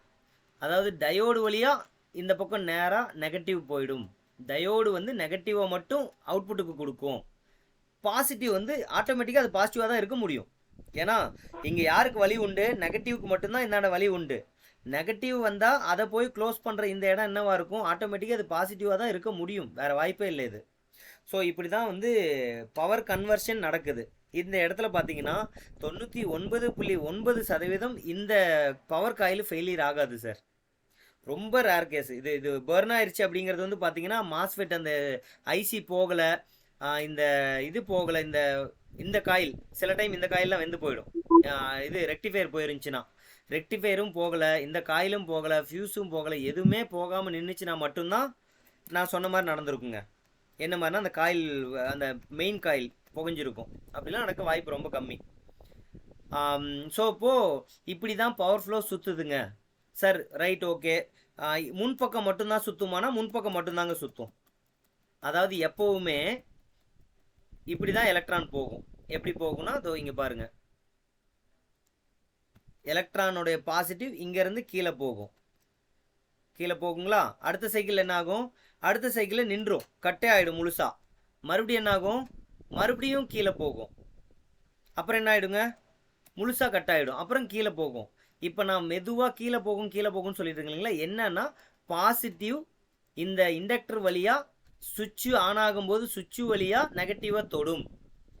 இந்த வேலை ஒரு நொடிக்கு 50,000 முறை சாதாரணமாக நடக்கும் சார். இதை தான் வந்து சுவிட்சிங் ஃப்ரீக்வன்சி அப்படின்னு சொல்கிறோங்க. ஒரு நொடிக்கு 50,000 முறை. நம்ம எப்படின்னு நம்ம ஒரு சொடக்கு போடுற நேரத்தில் 50,000 முறை ஆன் ஆகிட்டு ஆஃப் ஆகிடும். அதனால இந்த இடத்துல பார்த்தீங்கன்னா மொத்த வைண்டிங்கே ஒரு 50லேருந்து 150 வைண்டிங் தான் இங்கே சுற்றி இருப்பாங்க. எங்கே இந்த டிரான்ஸ்ஃபார்மர் ஹை ஃப்ரீக்வன்சி டிரான்ஸ்ஃபார்மரில் டர்ன்ஸ் பார்த்தீங்கன்னா ஒரு 150 சுற்று தான் அதிகபட்சம் சுற்றி இருப்பாங்க. அந்த இண்டக்டருக்கு ஏற்ற மாதிரி பவருக்கு ஏற்ற மாதிரி டர்ன்ஸ் மாறிக்கும்னு வச்சுக்கோங்களேன். இதுவே நார்மல் ஃபார்மராக இருந்தால் அந்த இடத்துல 2000லேருந்து 3500 சுற்று சுற்றணுங்க. சரி, எனிவே நம்ம ரொம்ப டெப்த்தாக போக வேண்டாம். நம்ம எஸ்எம்பிஎஸ் சுவிட்ச் ரிமோவர் பவர் சப்ளைவும் அதனுடைய என்னெல்லாம் நடக்குதுங்கிறத பற்றி பார்த்துட்டு இருக்கோம். ரைட், இந்த மாதிரி நம்ம பார்க்கும் போதுங்க அவுட்புட் கிரியேட் ஆகிடுச்சா சார்? அவுட்புட் கிரியேட் ஆகிடுச்சு சார். Right, okay. அதுக்கப்புறம் இதுக்கு எப்படிங்க வோல்டேஜ் கிடைச்சிட்டு இருக்கும்? தொடர்ந்து இந்த ஐசிக்கான பவர் எங்கேருந்துங்க கிடைச்சிட்டு இருக்கு? இந்த ஐசி வந்து ஆன் ஆஃப் பண்ணி விடணும்னா இதுக்கு ஒரு பவர் வேணும் இல்லைங்களா? ஸோ அந்த பவரை கொடுக்கறதுக்காக தான் பார்த்தீங்கன்னா இன்னொரு காயிலை சுற்றிருக்காங்க அதே டிரான்ஸ்ஃபார்மரில். கோர் பாருங்கள், நீளமாக ஒரே கலர் தான் போட்டிருக்கான். நம்ம டயக்ராமாக பார்க்கும்போது தான் 2 வைண்டிங் மேலேயும் கீழேயும் இருக்குது. ஒரே இதில் இப்படி சுற்றிருப்பாங்க 2 வைண்டிங். இப்போ நீங்கள் பார்க்குறது இதோ இந்த வைண்டிங் தான் ப்ரைமரி. இங்கே அதிக வோல்டேஜ் ஹேண்டில் பண்ணும். இந்த இடத்துல நம்மளுக்கு எத்தனை வோல்டேஜ் வேணுமோ அந்த வோல்டேஜ் 12னா 12, 5னா 5 அந்த மாதிரி வோல்டேஜ் இருக்கும். இந்த இடத்துல பார்த்தீங்கன்னா 12 வோல்டேஜ் கான்ஸ்டண்ட்டாக மெயின்டைன் ஆகிற மாதிரி கொடுத்துருப்பாங்க சார். இந்த இடத்துல சார் இதுக்கு டயோடு எங்கெங்கே இருக்குது? இதுக்கு டயோடு இங்கே இருக்குது சார். அதாவது ஏசி தானே வருது, ஏசி நம்ம யூஸ் பண்ண முடியாது இல்லைங்களா? இங்கே பாருங்க, இங்கே டயோடு போட்டிருக்காங்க இந்த இடத்துல. நான் இப்போ கட் பண்ணிவிட்டு திரும்ப இது பண்ணுறேன் பாருங்கள். டயோடு இருக்குங்களா? அதுக்கப்புறம் இதுக்கு கெப்பாசிட்டி எப்படி சார்? பியூர் டிசி ஆகுனா கெப்பாசிட்டி எங்கங்க? இங்கே கெப்பாசிட்டி போட்டிருக்காங்க பாருங்கள்.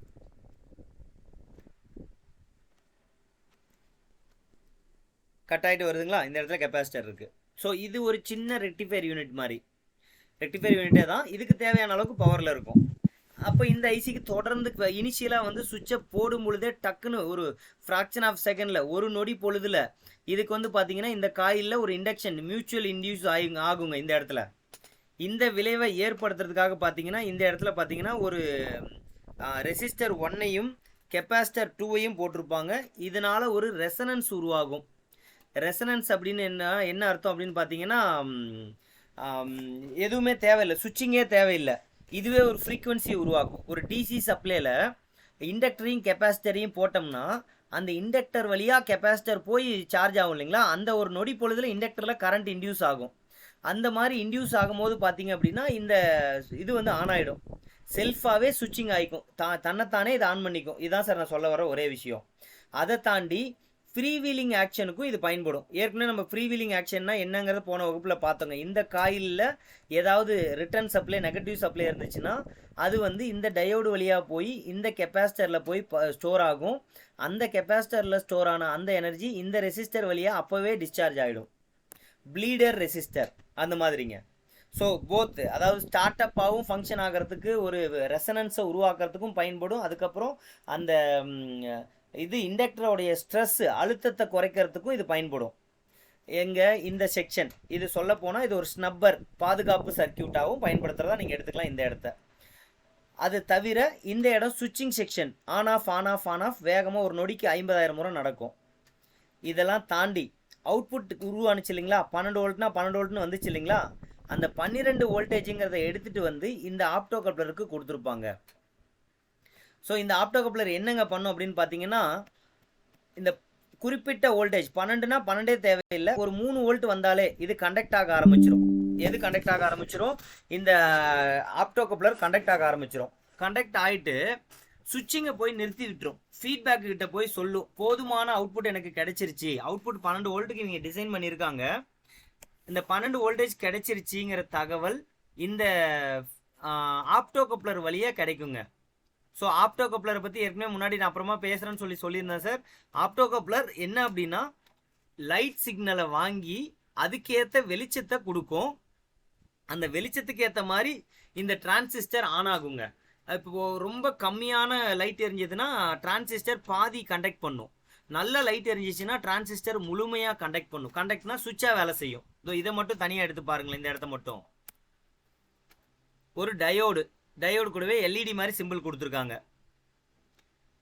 அப்போது ஒரு சின்ன கருப்பு கலர் பேக்கேஜ், நம்மளுக்கு லைட் வெளிச்சம் தெரியாது, இருந்தாலும் உள்ள லைட் எரியும். நான் வெளியில் டயோடுக்கு சப்ளை கொடுக்குறேன், எல்இடிக்கு சப்ளை கொடுக்குறேன், உள்ள லைட் எரியுது. லைட் எரிஞ்சு லைட்டு போய் ஒரு டிரான்சிஸ்டர் ஆன் பண்ணுது. இது ஒரு சின்ன சுவிட்ச் மாதிரி. இப்போ என்ன விஷயம் அப்படின்னா நான் இந்தாண்ட கொடுத்த சப்ளைக்கும் அந்தாண்ட கொடுக்குற சப்ளைக்கும் கனெக்ஷனே கிடையாது, எலக்ட்ரிக்கல் கனெக்ஷன் கிடையாது. அதனால ரைட் ஹேண்ட் சைடில் டிரான்சிஸ்டர் சைடில் நீங்கள் 230 வோல்ட் 400 வோல்ட்டு கூட அது லிங்க்ல இருந்தாலும், திரும்ப ஒரு டைம் நான் ஞாபகப்படுத்துகிறேன் சார், 400 வோல்ட் ஆப்டோ கப்ளருக்கு போகாது.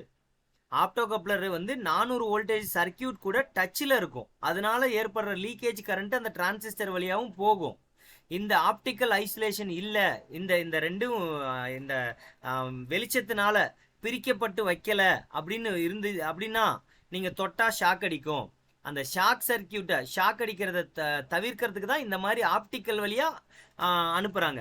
அதாவது கரண்ட்டு போதுமானது, எனக்கு அவுட்புட்டில் வோல்டேஜ் கிடைச்சிருச்சுங்கிற தகவலும் இன்புட்டுக்கு போய் சேரணும், அந்த சுவிட்ச் ஆகிற ஐசிக்கு போய் சேரணும். அவுட்புட் ஒழுங்காக வந்துருச்சுப்பா போதும்பா அப்படின்னு சொல்கிற தகவலும் நம்ம கொடுத்தாகணும். ஆனால் எலக்ட்ரிக்கலாகவும் கொடுக்கக்கூடாது, கனெக்ஷன் கொடுக்கக்கூடாது. ஆனால் அதை பேஸ் பண்ணி வேலை நடக்கணும். அப்படின்னா அதுக்கு ஒரே சொல்யூஷன், நல்ல சொல்யூஷன் இந்த மாதிரிங்க. இது வந்து ஃபீட்பேக் டிரான்ஸ்ஃபார்மரும் போடலாம். ஃபீட்பேக் டிரான்ஸ்ஃபார்மர் விலை அதிகம், சைஸ் அதிகம், ஃப்ரீக்வன்சி பேஸ் பண்ணி அதில் மாறுபடும், டிசைன்லாம் தெரிஞ்சிருக்கணும். அதனால ஆப்டோ கப்ளர் ஒரு பெஸ்ட் சொல்யூஷன். யூபிஎஸ்ல இருக்கும் சார், எல்லா சர்க்கியூட்லையும் ஆப்டோ கப்ளர் இருக்குங்க. இது ஒன்றும் லிமிட்டடே கிடையாது. ரைட். இந்த ஆப்டோ கப்ளர் வந்து என்ன பண்ணும் அப்படின்னா, நான் எதை பற்றி பேசிகிட்டு இருக்கேன் அப்படின்னா, போதுமான வோல்டேஜ் அவுட்புட்டுக்கு கிடைச்ச உடனே இந்த ஆப்டோ கப்ளர் போய் இந்த டிரான்சிஸ்டரை ஆன் பண்ணி விட்டுரும். இந்த டிரான்சிஸ்டர் என்ன பண்ணும் அப்படின்னா இந்த மாஸ்ஃபெட்டினுடைய வேலையை நிறுத்தி வச்சுக்கும். மாஸ்ஃபெட் இல்லை அப்படின்னா என்ன ஆகும்? சர்க்கியூட் க்ளோஸ் ஆகாதுங்க. சர்க்கியூட் க்ளோஸ் ஆகலை அப்படின்னா அவுட்புட் உங்களுக்கு கிடைக்காது. சார் அவுட்புட் கிடைக்காது அப்படின்னா அப்போ 12 வோல்டேஜ்லேருந்து 11.9 11.8 அந்த மாதிரி குறைஞ்சிருமே அப்படின்னா அந்த குறைஞ்ச தகவலை உடனடியா இந்த ஆப்டோ கப்ளர் இதுகிட்ட சொல்லிடும். யாருக்கிட்டனா ஐசி கிட்ட. ஐசி என்ன பண்ணும், உடனே மறுபடியும் ஆன் ஆயிடும். ஸோ ஒரு குறிப்பிட்ட அளவை ஏறவும் விடாது இறங்கவும் விடாது. ஒரு டிசி டு டிசி கன்வெர்ட்டர், இதே தான் அன்னைக்கு பார்த்தோம். அதே டிசி டு டிசி கன்வெர்ட்டர் தான் சார் எஸ்எம்பிஎஸ். பட் இன்புட்ல பாத்தீங்கன்னா ஒரு இஎம்ஐ ஃபில்டரையும் ஒரு ரெக்டிஃபையர் செக்ஷனையும் சேர்த்திருப்பாங்க. ஸோ இந்த SMPS switched mode power supply தெரிஞ்சதுன்னா நீங்கள் எலக்ட்ரிக்கல் வெஹிக்கிள் சார்ஜரை டிசைன் பண்ண முடியும் அல்லது ரிப்பேர் பண்ண முடியும். இண்டக்ஷன் ஸ்டவ்னுடைய பவர் சப்ளை செக்ஷனு, அதே மாதிரி விஎஃப்டி வேரியபிள் ஃப்ரீக்வன்சி டிரைவ், இண்டஸ்ட்ரியில் ஒர்க் பண்ணுறவங்க ஃபுல் செக்ஷனையும் நீங்கள் சரி பண்ண முடியும் தெரிஞ்சிருந்தா. ஏன்னா இன்வெர்டர் போன கிளாஸில் பார்த்தோம். அது மற்ற எல்லா இதுக்குமே இது பேசிக்குங்க சார். இதுதாங்க சுவிட்ச்டு மோட் பவர் சப்ளைனுடைய ஒரு விளக்கம். இதே விஷயத்த ஏற்கனவே நம்ம கிளாஸில் சாரி நம்மளோட சேனலில் வீடியோவாகவும் எஸ்எம்பிஎஸ் ஒரு டாப்பிக்காகவும் போட்டிருக்கேங்க. இருந்தாலும் இப்போ சொன்ன விளக்கம் மட்டும் இல்லாமல் ஒரு எஸ்எம்பிஎஸ்சியே தனியாக ஒரு வீடியோவாக எடுத்து ஏற்கனவே உங்களுக்கு சொன்னபடி இந்த 10 கிளாஸ்க்கும் அந்த எக்யூப்மெண்ட்டோட ஒரு விளக்கமும் உங்களுக்கு அனுப்புகிறேன் சார் டீட்டெயிலாக. சார் இன்னைக்கான செஷன் எக்ஸ்பிளேஷன் முடிஞ்சதுங்க. டவுட் ஏதாவது இருந்தால் நீங்கள் கேட்கலாம் சார். இது ரிலேட்டடா எஸ்எம்பிஎஸ் ரிலேட்டடா இல்லை வேற ஏதாவது ப்ரீவியஸ் எதுனாலும் சார். சார் சொல்லுங்க சார். சார் சப்மிட் பண்ணிட்டேன், அது மட்டும் எனக்கு வந்துருச்சான்னு பார்த்து சார் ஒரு நிமிஷங்க தான் வந்துட்டேங்க.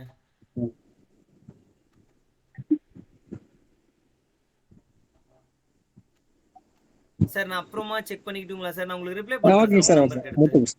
இல்ல என்னன்னா இன்னொரு லாகின்ல இருக்குங்க, அந்த லாகின் போய் பார்க்கணும். பரவாயில்லைங்க சார், நீங்க ஃப்ரீயா இருக்கும் போதே பாருங்க. சரிங்க சார், சொல்லுங்க சார். டவுட் என்னன்னு சொல்லுங்க சார். சார் சார் அந்த எஸ்எம்பிஎஸ்ல ஓகேங்க முன்னாடி ஒரு ரெசிஸ்டர், அதுக்கு ஒரு பேர் சொன்னீங்க சார் ஆரம்ப கிளாஸ்லயே, அந்த மஞ்சள் கலரா ஒண்ணு பெட்டி மாதிரி இருக்கும்ல சார். அது கெபாசிட்டருங்க, மஞ்சள் கலர்ல இருக்கிறது கெபாசிட்டருங்க.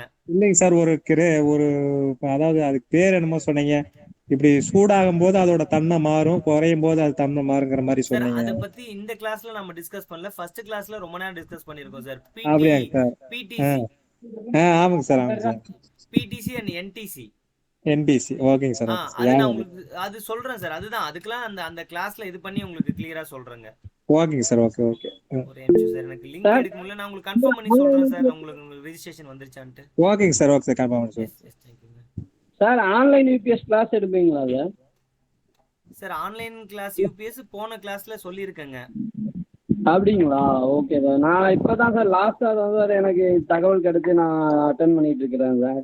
எனக்கு கொஞ்சம் அந்த வீடியோ நான் ரெஜிஸ்டர் பண்ணிட்டேன் சார். எனக்கு கொஞ்சம் அந்த இதெல்லாம் அனுப்பிச்சு விடுங்க சார். அந்த ஃபாலோ அப் நான் இன்னைக்கு பண்ணிடுவேன் சார். அதான் உங்களுக்கு அதுக்கான இதெல்லாம் உங்களுக்கு இன்னைக்கு காமிச்சிருக்கேன் பாருங்க. ஒரு 35 பேர் பக்கமா ரெஜிஸ்டர் பண்ணிருக்காங்க. அவங்க எல்லாத்துக்குமே இந்த லிங்க் ரெடியா வச்சிருக்கேன் சார். இந்த 10 கிளாஸ்னோட லிங்க் உங்களுக்கு வந்துருங்க. ஓகேங்க ஓகேங்க. ஓகே, நன்றி சார். நன்றி. Sure sir. இதெல்லாங்க இன்னைக்கு கிளாஸோட சேர்த்து 10 லிங்க் உங்களுக்கு வரும் சார். இதெல்லாம்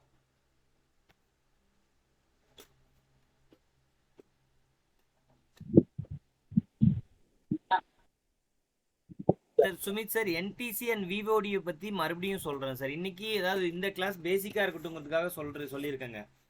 நிறைய இது பாத்தீங்கன்னா நம்ம முதல் வகுப்புக்கும் இதுக்கும் நிறைய வித்தியாசம் இருக்கும் சார். எதனால அப்படின்னா, நான் அந்தந்த டாபிக் ரிலவெண்டா யாருக்கு எது வேணுமோ அதை வந்து பர்சனலா 2 நாள் வரும்போது ரொம்ப டெப்தா தெரிஞ்சுக்குவாங்க. ஃபார் எக்ஸாம்பிள் இப்போ யூபிஎஸ் சர்வீஸ்க்கு வருவாங்க, இல்லை இண்டக்ஷன் ஸ்டவ்வுக்கு, அந்த டாப்பிக்கை 2 நாள் முழுசும் சொல்லிடும். அது அவங்களுக்கு யூஸ்ஃபுல்லாக இருக்கும். பொதுவாக என்டிசி பற்றி எடுக்கணும்னா கிட்டத்தட்ட அரை மணி நேரம் 3/4 மணி நேரம் எடுக்கலாம் சார். போன ஃபர்ஸ்ட் கிளாஸ்னுடைய வீடியோ எல்லாம் ரெக்கார்ட் பண்ணியிருக்கேன், நான் அப்லோட் பண்ணலைங்க. அது அப்லோட் பண்ணிவிட்டு உங்களுக்கு நான் அது தரேன், இல்லை என்டிசி பற்றி தனியாக உங்களுக்கு சொல்கிறேன் சார். ஏன்னா ஆன்சிக் சாரும் நாமளும் வந்துட்டு ஒரு நாள் நிறைய நேரம் இதை பற்றி பேசணும். Positive temperature coefficient, negative temperature coefficient, அந்த நேரத்தில் என்ன நடக்குது, எப்படி வந்து அது ஸ்டார்டிங் இன்ரஷ் கரண்ட்டை தடுக்குதுங்கிறதெல்லாம் பார்த்துருந்தோம் சார். உங்களுக்கு சொல்றேங்க நான் தனியா. சார் அப்ப 2 நாள்ல வந்து என்ன நாங்க கேக்குறோமோ அதை மட்டும் நடத்திடுவீங்களா சார்? கர்நாடக கொண்டு வந்தா கர்நாடக பத்தி நடத்திடுவீங்களா? ஆமாங்க, ஆமா, அதுதான் சார் சொல்லியிருந்தேன். உங்களுக்கு ஒரு வேலை இல்லைனாலும் பாருங்க, நான் முன்னாடி சொல்லியிருந்தேன் அதுதான். மற்ற எல்லாமும் சொல்லி தரதுக்கும் ரெடிங்க. பட் உங்க சப்ஜெக்ட் ரிலேட்டடா கொஞ்சம் டெப்தா சொல்றதுக்கு ரெடியா இருக்கும் சார். ரெடியா இருக்கீங்க? Okay sir. எப்படி யோசிச்சிருக்கனாங்க, ஏதாவது 2 ஃபார் எக்ஸாம்பிள் இப்போ எலக்ட்ரிக்கல் வெஹிக்கிள், சோலாரு அந்த மாதிரியோ, இல்ல வந்து எனக்கு ஸ்டெபிளைசர், இன்வெர்டர் மாடல், பிசிபி அது மாதிரி அந்த ஃபீல்ட்ல இருக்கவங்களுக்கு அதுக்கு ஏத்த மாதிரிங்க. அப்ப அது கொண்டு வரணுமாங்க சார் நாங்க? இருந்ததுன்னா அப்பவே ட்ரபிள் ஷூட் பண்ணலாம் சார். இல்லைனாலும் நான் இங்க போர்டு வச்சிருக்கேங்க. எல்லாத்துலயுமே வந்துட்டு பாத்தீங்கன்னா ஒரு ரெண்டு போர்டு, வாஷிங் மிஷின் போர்டு 2 இருக்கு. நான் இன்வெர்டர் மாடல் அந்த மாதிரிங்க. Okay sir, okay okay. In case உங்ககிட்ட சர்வீஸ் வந்தது இருந்தா நீங்க எடுத்துட்டு வந்தீங்கன்னா பார்க்கலாங்க. ஓகேங்க சார், ஓகே ஓகே. இந்த மாதிரி sir AC, washing sir machine, அப்புறம் ஃப்ரிட்ஜ் சார் சொல்லுங்க. ஃபீஸை பத்தி ஏதாவது சொல்லியிருந்தீங்களா? நான் கவனிக்கல. ஒன்றும் இல்லை சார், ஒன்றும் இல்லைங்க. நான் வேணுங்கமோ நான் உங்களுக்கு கால் பண்ணி கலெக்ட் பண்ணிக்கிறேன் சார். ஓகே எதுவும் சார், தகவல் ஓகே. ஒன்றும் இப்போ வரலாம் சொல்லலை. ஓகேங்க sir, okay.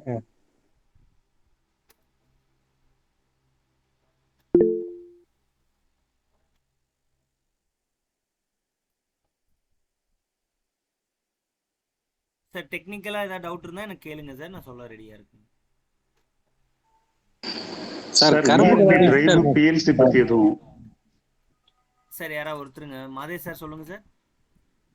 Sir VFD drive PLC பத்தி எதுவும் சொல்லி தர வாய்ப்பு இருக்கா சார்? சார் இது இப்போ சொன்னது முழுக்க இதுதான் விஎஃப்டிங்க. பிஎல்சி பற்றி கண்டிப்பாக சொல்லி தரதுக்கு ரெடியாக இருக்கேன் சார். அது ஒரு சின்ன விஷயம் தான், நீங்கள் அதுக்கு தனியாக கொஞ்சம் அட்டென்ஷன் கொடுத்தா போதும். ஒரு 2 நாள் 3 நாள் உங்களுக்கு பர்சனலாக சொல்கிறேங்க. அதுதான் சொல்ல வந்தேன் பாருங்க. நம்ம நேரடி வகுப்பு வரும்போது உங்களுக்கு அதுதான் தேவைங்குமோ அதை சொல்லிடுறேன் சார். அது ஒரு பிரச்சனையே இல்லைங்க. சார் அப்புறம் பிஎல்டிசி மோட்டர் இல்லைங்க சார். சரிங்க சார். இப்போ நம்ம ஏசியா தாங்க சார் உள்ள போயிட்டு டிரைவ் ஆகுது. ஆமாங்க சார், ஆமாங்க.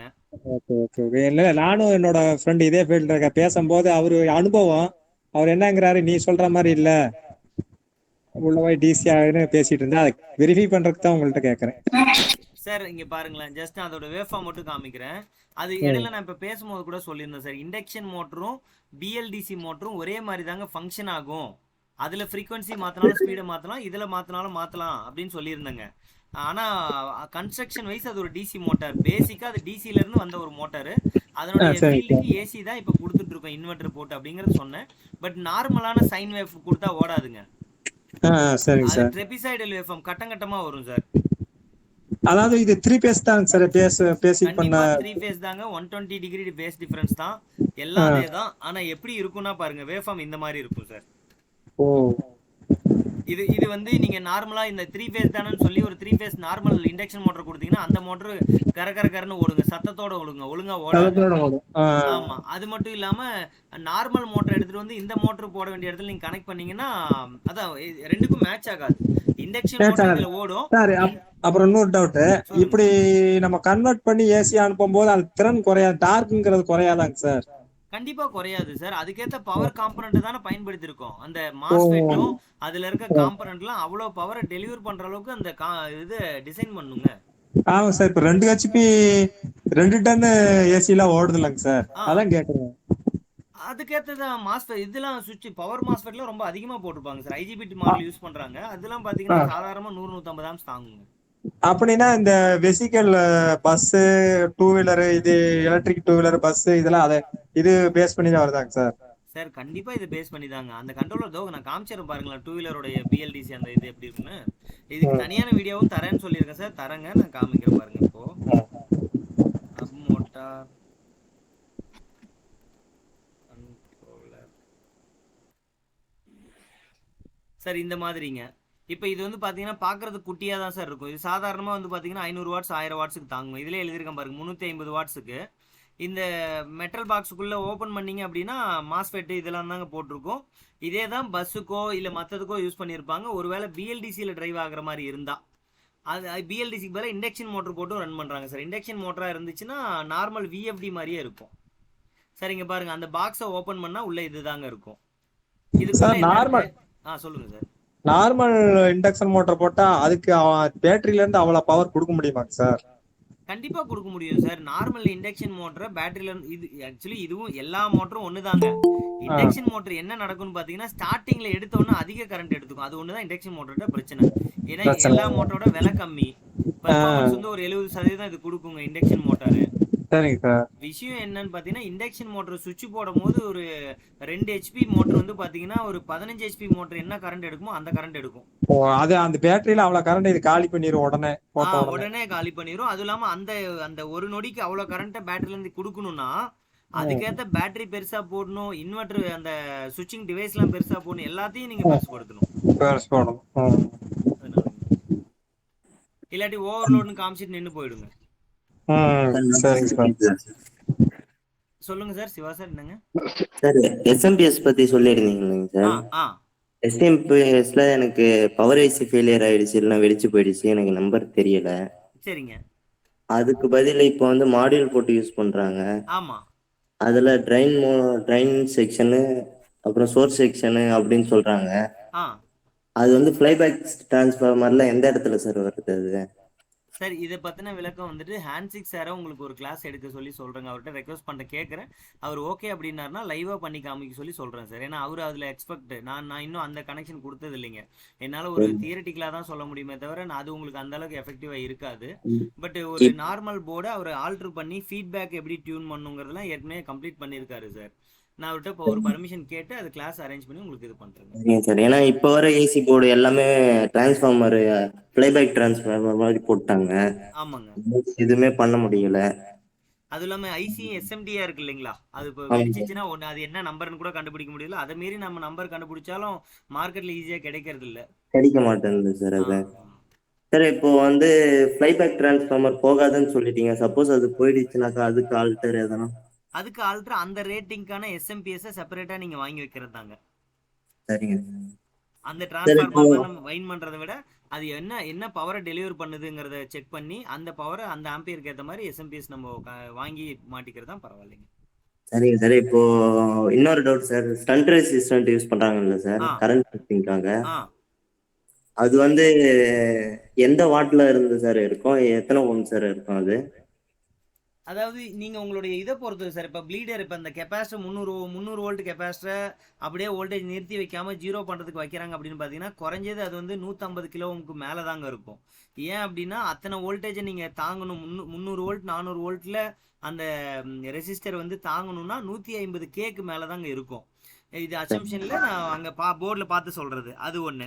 ரெண்டாவது, அது அப்படி ட்ராப் பண்ணும்போது ரொம்ப சூடாகும், சீக்கிரம் போயிடக்கூடாது, புகைஞ்சிடக்கூடாதுங்கிறதுக்காக 5 வாட் ரெசிஸ்டர் சிங்கிளாக போட்டிருப்பாங்க சார், 5 வாட்டை. அல்லது 2 வாட் 3 வாட்டை 2-3 பேரல் போட்டிருப்பாங்க. அப்படி இல்லை அப்படின்னு பார்த்தீங்கன்னா 5 வாட்டை 2 போட்டிருப்பாங்க. இது ஒன்றும் இல்லை, அந்த கெப்பாசிட்டியில் இருக்கிற எனர்ஜியை ஜீரோ பண்ணுறதுக்காக மட்டும்தான் போட்டிருப்பாங்க சார். சரிங்க சார். இப்போ எனக்கு அந்த ஸ்டண்ட் ரெசிஸ்டன்ட் கிடைக்கல. இப்போ நார்மல் ஒயர் பவுண்ட் ரெசிஸ்டர் அந்த மாதிரி நார்மல் போடலாங்க, தாராளமாக போடலாம் சார். சரிங்க. நீங்கள் நார்மலான ரெசிஸ்டரையே வந்து கொஞ்சம் அதிக வேல்யூ போட்டிங்கன்னா கொஞ்சம் நேரம் எடுத்துக்கும், அவ்வளோதான். இப்போ நிறைய இடத்துல பார்த்தீங்கன்னா அந்த ரெசிஸ்டர் நிறைய போர்டில் கொஞ்சம் அப்படியே கருகின மாதிரி இருக்கும், இது ரொம்ப அந்த கலர்லாம் மாறி போயிருக்கும். அதனுடைய வேல்யூ நீங்கள் மல்டிமீட்டர் போடுங்க. ஒரு 150K காமிக்குதுன்னா கடையில் 220K வாங்கி போடுங்க. ஒரு 5 நிமிஷத்தில் இதாக ட்ராப் ஆக வேண்டியது ஒரு 10 நிமிஷத்தில் ட்ராப், ஒரு 7-8 நிமிஷம் எடுத்துக்கும், அவ்வளோதான். ஆனால் அதனால ஒன்றும் பிரச்சனை ஆகாதுங்க. இப்போ இதுக்கு போடுறேன்ல சார் ஆல்டர்னேட், அதுக்கு வாட்டேஜ் சார் அதே வாட்டேஜ் தான் போடணுமா? சார் கம்பல்சரி இல்லைங்க. இது ஒரு இந்த ப்ளீடர் ரெசிஸ்டர் சார். அதான் அதில் இருக்க எனர்ஜி கொஞ்சம் கொஞ்சமாக வீணடிக்கிற ரெசிஸ்டர். அதனால என்னோட சஜஷன் என்னன்னா 2 வாட்ஸ் போட்டால் கூட ஓகே தான், 2 வாட்லேருந்து மினிமம். சரி. இப்போ இந்த கரண்ட் வந்து ப்ளீடர் ரெசிஸ்டர் தான் சொல்றீங்க. சம்டைம்ஸ் என்னன்னாக்கா கரண்ட் சென்சிங் சென்சார் எரர்னு சொல்லிட்டு போர்டில் ரிப்பேர் வருது சார். அந்த ரெசிஸ்டர் வேறங்க. அது என்னன்னு பார்த்தீங்கன்னா இப்போ இந்த எஸ்எம்பிஎஸ் வந்து நான் இப்போ சொல்லிட்டு இருக்க செக்ஷன்லாம் பார்த்தீங்கன்னா அந்த ப்ராசஸருக்கு பவர் சப்ளை கொடுக்கறது.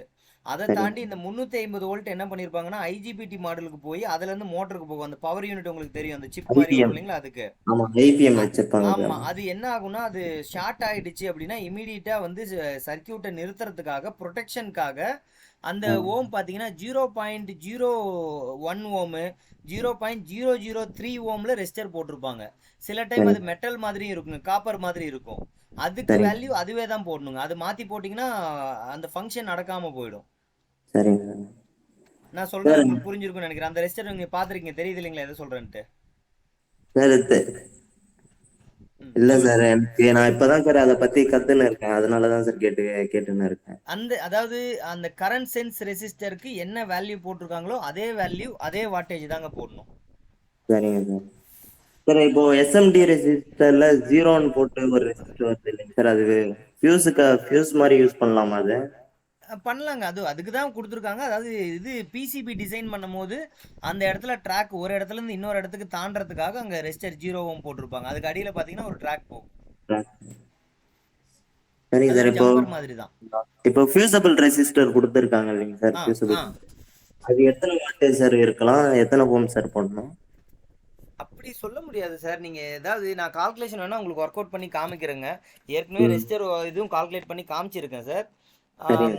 சரி சரி இருங்க, ஒரு 2 நிமிஷம் வேகமாக முடிச்சிடுறேன். நான் சொல்கிறது உங்களுக்கு அண்டர்ஸ்டாண்ட் ஆகுதான்னு பாருங்கள், இல்லைனா தனியாக உங்களுக்கு மறுபடியும் இன்னொரு டைம் சொல்கிறேங்க. நீங்கள் பாருங்கள், ஏன்னா 2-3 டைம் நான் அப்புறம் சொல்கிறேன்னு சொல்கிறது எனக்கு இதாக இருக்குது சார். எத்தனை வோல்ட்னா 400 வோல்ட் இருக்குங்க. கெப்பாசிட்டியில் 400 வோல்ட்டு ட்ராப் ஆகி நிற்கிறதா வச்சுக்குவோம்.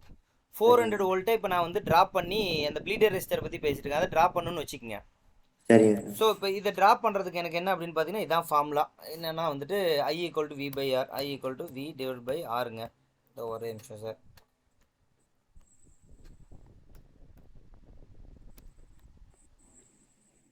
இது ஃபார்முலாங்க.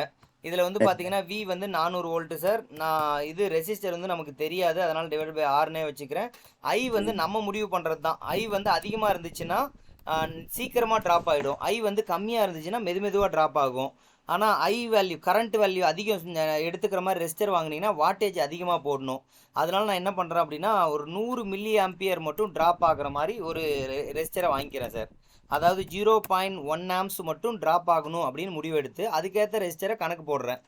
வோல்டேஜ் அந்த கெப்பாசிட்டியில் 400 நிற்குதுன்னு நம்மளுக்கு தெரியும், மல்டிமீட்டர் போட்டால் உங்களுக்கு தெரியும். ரெண்டாவது அதில் இருக்க கரண்ட் வந்து 0.1ங்கிறது நானாக எடுத்துக்கிறேன். 100 மில்லி ஆம்பியர் கொஞ்சம் கொஞ்சமாக ட்ராப் ஆனால் போதுங்கிறதுக்காக அதை எடுத்துக்கிறேங்க. ஸோ இதுபடி பார்த்தேன் அப்படின்னு பார்த்தீங்கன்னா ரெசிஸ்டர் என்ன போடணும் அப்படின்னா R = நான் சொல்கிறது 100 மில்லி ஓமுங்கிறது அதிகமாக இருந்தால் இன்னும் கூட நீங்கள் கம்மியாக போட்டுக்கலாம். அந்த மாதிரி R = என்ன வேல்யூ வரும்னு பார்த்தீங்கன்னா 400 / 0.1 அப்படின்னு வச்சுக்கிறேங்க. இப்படி போட்டிங்கன்னா R வேல்யூ 4000 ஓம் வருங்க. 4Kங்க. R = 4K resistor. 4K ரெசிஸ்டருங்கிறது வந்து பார்த்தீங்க அப்படின்னா கரண்ட் அதிகமாக இருந்துச்சுன்னா தாங்கும். நான் என்ன சொல்கிறேன், நான் இதை சொல்ல வரும்போது புரியும் பாருங்கள். இப்போ நான் 4K ரெசிஸ்டரை இது பண்ணி வச்சுருக்கேன்னா, இந்த 4K ரெசிஸ்டர் போடும் போது வாட்டேஜ் அதிகமாக போடணும். இது எப்படி சார் அப்படின்னு பார்த்தீங்கன்னா 0.12 × R. அதாவது ஒரு ரெசிஸ்டர் எத்தனை வாட்டேஜ்ன்னு நான் எப்படி சார் கண்டுபிடிக்கணும்? ரெசிஸ்டரோட வாட்ஸ் 1 வாட் போடணுமா, 2 வாட் போடணுமா, 1/4 வாட் போடணுமா, ஒரு இடத்துலையும் ஒரு சைஸ் போட்டிருக்காங்க. எந்த வாட்டு எங்கே எப்படி நான் கணக்கு அவங்க தேர்ந்தெடுக்கிறாங்க. இப்போ 5 வாட்டுக்கு மேலே தான் உங்களுக்கு ஃபியூசபிள் ரெசிஸ்டர் கிடைக்கும். 2 வாட்டு 3 வாட்லாம் ஃபியூசபிள் ரொம்ப ரேரு. ஸோ இந்த மாதிரின்னு வச்சுக்கோங்க. எத்தனை வாட்ஸ்ன்னு கண்டுபிடிக்கணும்னா இதுக்கான ஃபார்முலா I²R. எத்தனை வாட்ஸ் ரெசிஸ்டர் கடையில் வாங்கணுங்கிறதுக்கு I எவ்வளோ போகுதுன்னு நம்மளுக்கு தெரியும். 0.1 × 0.1 இன்ட்டு ரெசிஸ்டர் என்ன கணக்கு போட்டு வச்சுருக்குறோம், 4K 4000. இதை போட்டிங்கன்னா எத்தனை வாட்ஸ் ரெசிஸ்டர்னு உங்களுக்கு தெரிஞ்சிருங்க. நான் இப்போ கால்குலேட் பண்ணி சொல்கிறேன் சார். 0.1 பெருக்கல் 0.1 = இது இன்ட்டு 4000 சார். 40 வாட்ஸ் ரெசிஸ்டர் போடணுங்க. நான் ரஃபாக ஒரு கால்குலேஷன் எடுத்துக்கிட்டேன். இப்போ இந்த கால்குலேஷன் படி போட்டோம்னா 40 வாட்ஸ் ரெசிஸ்டரை போடணும். அப்போ எனக்கு என்ன ஆகுது, 40 வாட்ஸ் ரெசிஸ்டர் சைஸ் பெருசாக இருக்கும். அதுவும் இல்லாமல் 40 வாட்ஸ் ரேட் அதிகம், இது மார்க்கெட்டில் அவைலபிள் கிடையாது. அப்போ நான் இதை குறைக்கணும். அப்போ எங்கே குறைக்கலாம், அப்படியே இதுக்கு தான் சொன்னேன் சார் கரெக்டாக ஒர்க் அவுட் பண்ணணும் அப்படின்ட்டு. அப்படியே இந்த ஈக்குவேஷன் எல்லாம் ஃபஸ்ட்லேருந்து இன்னொரு ஒர்க் அவுட் பண்ணுறேன் பாருங்கள். ரொம்ப டைம் எடுத்துக்கல. இதை நான் ஒரு சாம்பிளுக்கு போட்டு வச்சுருக்கிறேன். இங்கே என்ன நடந்துச்சு, கரண்ட் வந்து 0.1 ஆம்ஸாக ட்ராப் ஆகணும்னு விரும்பினேன். அதனால் 4K கம்மி ரெசிஸ்டராக வந்துச்சு. ரெசிஸ்டன்ஸ் வேல்யூ கம்மி, ஆனால் வாட்டேஜ் அதிகமாக இப்போ தேவைப்படுது. இப்போ இது எனக்கு அஃபோர்டபுளாக இல்லை. அதனால் நான் என்ன பண்ணுறேன்னாங்க, கரண்ட்டை இன்னும் கம்மியாக குறைக்கிறேன் சார். எப்படி குறைக்கிறேன் அப்படின்னு பார்த்தீங்கன்னா 0.01 ஆம்ஸ் எனக்கு வந்து ட்ராப் ஆனால் போதும். ஒரு நொடி இப்படி டக்குங்கிறதுக்குள்ளே 0.01 ஆம்ஸ் குறைஞ்சிச்சின்னா போதும் அப்படின்னு வச்சுக்கிறேன். வோல்டேஜ் 400 வோல்ட் தான் நான் கொடுக்குறேன். / R வேல்யூ இதுதான் நம்ம கண்டுபிடிக்க வேண்டிய வேல்யூவு. இப்படி போட்டோம் அப்படின்னா இப்போ என்ன ஆன்சர் வரும்னா 40K ரெசிஸ்டர் வரும் சார். ஏன்னா நான் முன்னாடி வந்து பார்த்தீங்கன்னா 0.1ன்னு வரும்போது ஆன்சர் என்ன வந்துச்சுங்க, 4K வந்துச்சு. இப்போ 0.01னா 40K ரெசிஸ்டர் வரும். நீங்கள் கால்குலேட் பண்ணி ஒர்க் அவுட் பண்ணும்போது உங்களுக்கு தெரியுங்க. R = 40K. இப்போ 40K ரெசிஸ்டர் கடையில் போய் கேட்டால் கிடைக்குமானா 56K தருவாங்க. ஓகே ரைட், 56K ரெசிஸ்டர் இல்லை 40K ஏதோ ஒன்று இருக்கட்டும்னு வச்சுக்கங்க. 40Kவே வச்சுக்கிறேன். இந்த 40K ரெசிஸ்டர் எவ்வளோ சார் வாட்ஸ் கடையில் சொல்லி வாங்கணும் அப்படின்னா, அதான் I²R ஃபார்முலாங்க. நம்மளுக்கு தெரியும் ஃபார்முலா வந்து இப்போ தான் சொன்னேன், I²R. இது ஃபார்முலா. இந்த ஃபார்முலா படி ஐயோட வேல்யூ நம்ம எவ்வளோ இருக்கணும்னு முடிவு பண்ணோம், 0.01 பெருக்கல் 0.01. அது கூட இப்போ நம்ம ரெசிஸ்டர் என்ன இருக்கணும்னு கண்டுபிடிச்சி வச்சிருக்கோம். 40K ரெசிஸ்டர் வேணும்னு கண்டுபிடிச்சி வச்சிருக்கிறோம். இதை 3 மல்டிப்ளை பண்ணி பார்க்கலாம் எத்தனை வாட்ஸ்ன்னு தெரிஞ்சிடும் சார், எத்தனை வாட்ஸ் ரெசிஸ்டர் வாங்கணுன்ட்டு. ஸோ நான் மறுபடியும் கால்குலேட்டருக்கு போய்க்கிறேங்க. 0.01 பெருக்கல் 0.01 கொடுத்துட்றேங்க. இந்த ஆன்சர் வருது. இது கூட என்ன பண்ணுறோம் அப்படின்னா இன்ட்டு 40, 4000 40,000 கொடுக்குறேங்க. 4 வாட்ஸ் வருது சார். அப்போ இது சரியான அளவு. என்னன்னா 4 வாட்ஸ் ரெசிஸ்டர், அதுக்கப்புறம் 40K ரெசிஸ்டர். இதை நீங்கள் வந்து அந்த பேரலாக போட்டிங்கன்னா கரெக்டாக ட்ராப் ஆகுங்க. இதை இதில் நீங்கள் போர்டில் என்ன போட்டிருப்பான்னு பார்த்தீங்கன்னா 40Kக்கு பதிலாக 56K போட்டிருப்பாங்க சார். அதான் மார்க்கெட்டில் கிடைக்கும். 56K 5 வாட் ரெசிஸ்டர் போட்டிருக்கலாம் சார். புரிஞ்சுங்களா எப்படி கால்குலேட் பண்ண என்ன இதுங்கிறது? ஓகே சார், சொல்லுங்க. புரியுது சார். இப்போ எஸ்எம்டி கெப்பாசிட்டர்லாம் வருது இல்லைங்க சார் போர்டில், அது சப்போஸ் எனக்கு அது ஃபெயிலியர் ஆயிடுச்சு, அந்த இடத்துல என்ன போடணும்னு தெரியல சார். ஃபர்ஸ்ட் வேல்யூ நீங்கள் 0.01 ட்ரை பண்ணுங்க. அதுக்கு அடுத்து 0.1 ட்ரை பண்ணுங்க. நான் சொல்றது ரேண்டம் தான், எல்லா இடத்துக்கும் இது மேட்ச் ஆகாது. முதல்ல கெப்பாசிட்டர் பொறுத்தவரை கம்மி வேல்யூ கெப்பாசிட்டர் போடுங்க. எஸ்எம்டி கெப்பாசிட்டர்னாவே பார்த்தீங்கன்னா அது வந்து இதில் தாங்க இருக்கும். வேல்யூ வந்து மைக்ரோ ஃபேரட்ல தான் இருக்கும். மைக்ரோங்கிற அதாவது பிகோ ஃபேரட் நானோ ஃபேரட்ல தான் இருக்கும். ஸோ அதனால பார்த்தீங்கன்னா மைக்ரோ ஃபேரட்ல சொல்லும் பொழுது 0.01 மைக்ரோ ஃபேரட்னு சொல்லுவோம். இதுவே பிகோ ஃபேரட்ல சொல்லும் போது 104 103 அப்படின்னு சொல்லுவோம். நம்ம நார்மல் கெப்பாசிட்டர் 104 103 102 அதுக்கப்புறம் 222 333 334 443 அந்த மாதிரிலாம் வருங்க நம்பரு. சும்மா கெப்பாசிட்டர் சார்ட்னு கூகுள் அடித்தாலும் உங்களுக்கு வரும். கடையில் போய் நீங்கள் கேட்டிங்கனாலும் கெப்பாசிட்டர் கொடுங்கன்னா அந்த மாதிரி தான் தருவாங்க. அதுவே எஸ்எம்டி டைப்லேயும் பார்த்தீங்கன்னா அதே தான் எழுதியிருப்பான். 330 போட்டிருப்பாங்க, 221 222 222 அந்த மாதிரிலாம் நம்பர் இருக்கும். ஸோ அந்த நம்பர் இருக்குது அப்படிங்கிற மாதிரி இருந்தால் நீங்கள் முதல்ல ஆரம்பிக்க வேண்டியது வந்து கம்மியான வேல்யூ 103ல் ஆரம்பிக்கலாம். 103. அதுக்கு அடுத்து 103ல் எனக்கு வந்து ஃபங்க்ஷன் ஆகலை சார் ப்ராப்பரான 104 ட்ரை பண்ணலாம், 102 ட்ரை பண்ணலாம். ஓகே சார், இந்த 3 தாங்க ஸ்டாண்டர்டு. சரிங்க சார். எனக்கு ஒரு கிட் மட்டும் ரெடி பண்ணி தர முடியுமா சார் உங்களால? கிட்டு ஃபுல்லாக பண்ணுறது எங்களோட ஒர்க் இல்லை சார். நிறைய பேர் எங்கிட்ட கேட்டிருக்காங்க. ஃபுல்லு டிசைன் பண்ணுறது எங்களோட ஒர்க் இல்லைங்க. ஏன்னா இன்றைக்கி வந்து அட்வான்ஸாக போர்டு வந்து எல்லாமே ரிசர்ச் பண்ணி போர்டு வந்தாச்சு. போர்டோட விலை 8000 9000 கிடைக்குது. நம்ம ஒரு ஓனாக போர்டு போடணுன்னா அதுக்கு உட்காந்து 6 மாதம் 1 வருஷம் ஓவர்லோட் ஆகானா ப்ராப்ளம் ஆகக்கூடாது, இஎம்ஐ வரக்கூடாது. ஸோ அந்த மாதிரி ஒரு பக்கா ப்ராடக்டாக கொண்டு வரணும்னா 6 மாதத்துலேருந்து 1 வருஷம் வரலும் அதுக்கு நேரம் ஒதுக்கணும். ரிசர்ச் அண்ட் டெவலப்மெண்ட்டு அப்படி பண்ணும்போது பார்த்தீங்கன்னா முதல் போர்டுக்கு நம்மளுக்கு வந்து ஒரு 5 லட்சத்துலேருந்து 10 லட்ச ரூபா தோராயமாக செலவாகும் முதல் போர்டுக்கு. இது வந்து யாருமே அந்த மாதிரி யாரும் ஸ்பெண்ட் பண்ணுறதுக்கு ரெடியாக இருக்க மாட்டாங்க. அந்த ஏன்னா நம்ம 6 மாதம் அதுவே வேலையாக உட்காந்து செய்யும்போது நம்மளுக்கான சம்பளம், அதில் போகிற அந்த ப்ராப்ளம் காம்பனண்ட் ஃபெயிலியர் ஆகும், ஒரு ட்ரையல் அண்ட் எரரு, வேல்யூ இந்த மாதிரி கால்குலேட் பண்ணணும். இதெல்லாம் போகும்போது நம்மளே போர்டு ரெடி பண்ண முடியுமானா கண்டிப்பாக பண்ண முடியும். இதை ப்ரொஃபஷனாக பண்ணுறவங்க பண்ணுவாங்க சார். நாங்கள் அதை பண்ணுறது இல்லைங்க. பட் பண்ண முடியும், கண்டிப்பாக பண்ண முடியும் சார். இதே வந்து ஒரு சின்ன இன்வெர்டர் போர்டு ரெடி பண்ணி கொடுங்க, ஒரு ஆடியோ ஆம்பிளிஃபையர் ரெடி பண்ணி கொடுங்கன்னா ஒரு வாரத்தில் ரெடி பண்ணிட முடியும். நான் சொல்கிறது மார்க்கெட்டில் இல்லாத புது டிசைன் நம்மளுது சார். நம்ம கடைகள்லேயே இருக்கக்கூடாது, நம்ம ஒரு புதுசாக ஒரு டிசைன் ரெடி பண்ணணும். ஆடியோ ஆம்பிளிஃபையர் எதுலேயும் இல்லாத ஒன்று புதுசாக ரெடி பண்ணுங்கள், புது ஃபெட்டு போட்டு அப்படின்னா ஒரு வாரம் 10 நாளில் நம்ம வந்து அதை தெரிஞ்சிக்க முடியும். இதுவுமே பார்த்தீங்கன்னா கிட்டத்தட்ட இப்போ நீங்கள் கேட்குறது இப்போ இன்வெர்டர் மாடலும் வெறும் ஒரே வாரத்தில் ரெடி பண்ணிட முடியும். ஆனால் போர்டு கேட்கல சார் நான். போர்டு சம்டைம்ஸ் போர்டு ஃபெயிலியர் ஆகுது, கம்ப்ரஸரும் ஃபெயிலியர் ஆகி போகுது. இதுல எது ஃபெயிலியர்னு கண்டுபிடிக்க முடியல. அதனால தனியா கம்ப்ரஸர் மட்டும் ஸ்டார்ட் பண்றதுக்கு எதனா கிட் எதனா அதுக்கு யுனிவர்சல் போர்டு கிடைக்குதுங்களேங்க. நான் அதை பத்தி தான் இவ்வளவு நேரம் பேசினேன். அதை கேக்குறீங்க அந்த டைமுக்கு ஸ்டார்ட் பண்றதுக்காக சார்.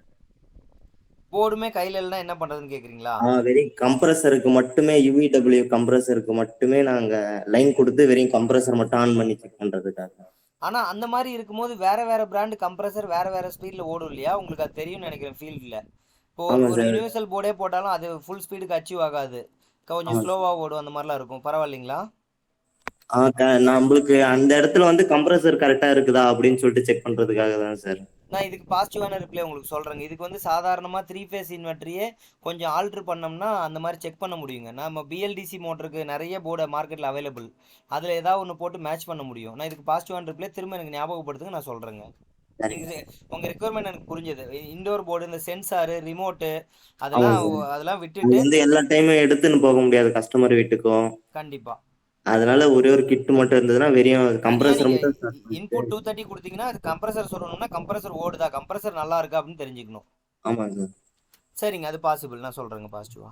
சரிங்க, தேங்க்யூ.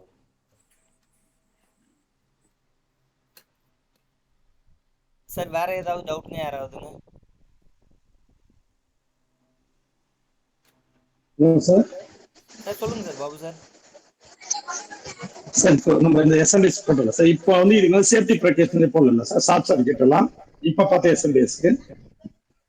ஷார்ட் சர்க்கியூட்க்கு ஒன்றும் தேவையில்லை சார். இப்போ பார்த்த எஸ்எம்பிஎஸ் இப்போ நார்மல் தான். Okay okay okay. இப்போ ஏடெக்ஸ் இதுலாம் அது இல்லை சார் ஆமாங்க, எஸ்எம்பிஎஸ்க்கு. ஆமா ஏடிஎக்ஸ். அது ஷார்ட் டவுன் ஆயிடுது இல்லை சார், அது மாதிரி இதுல இது பண்ண முடியாதுல்ல சார்?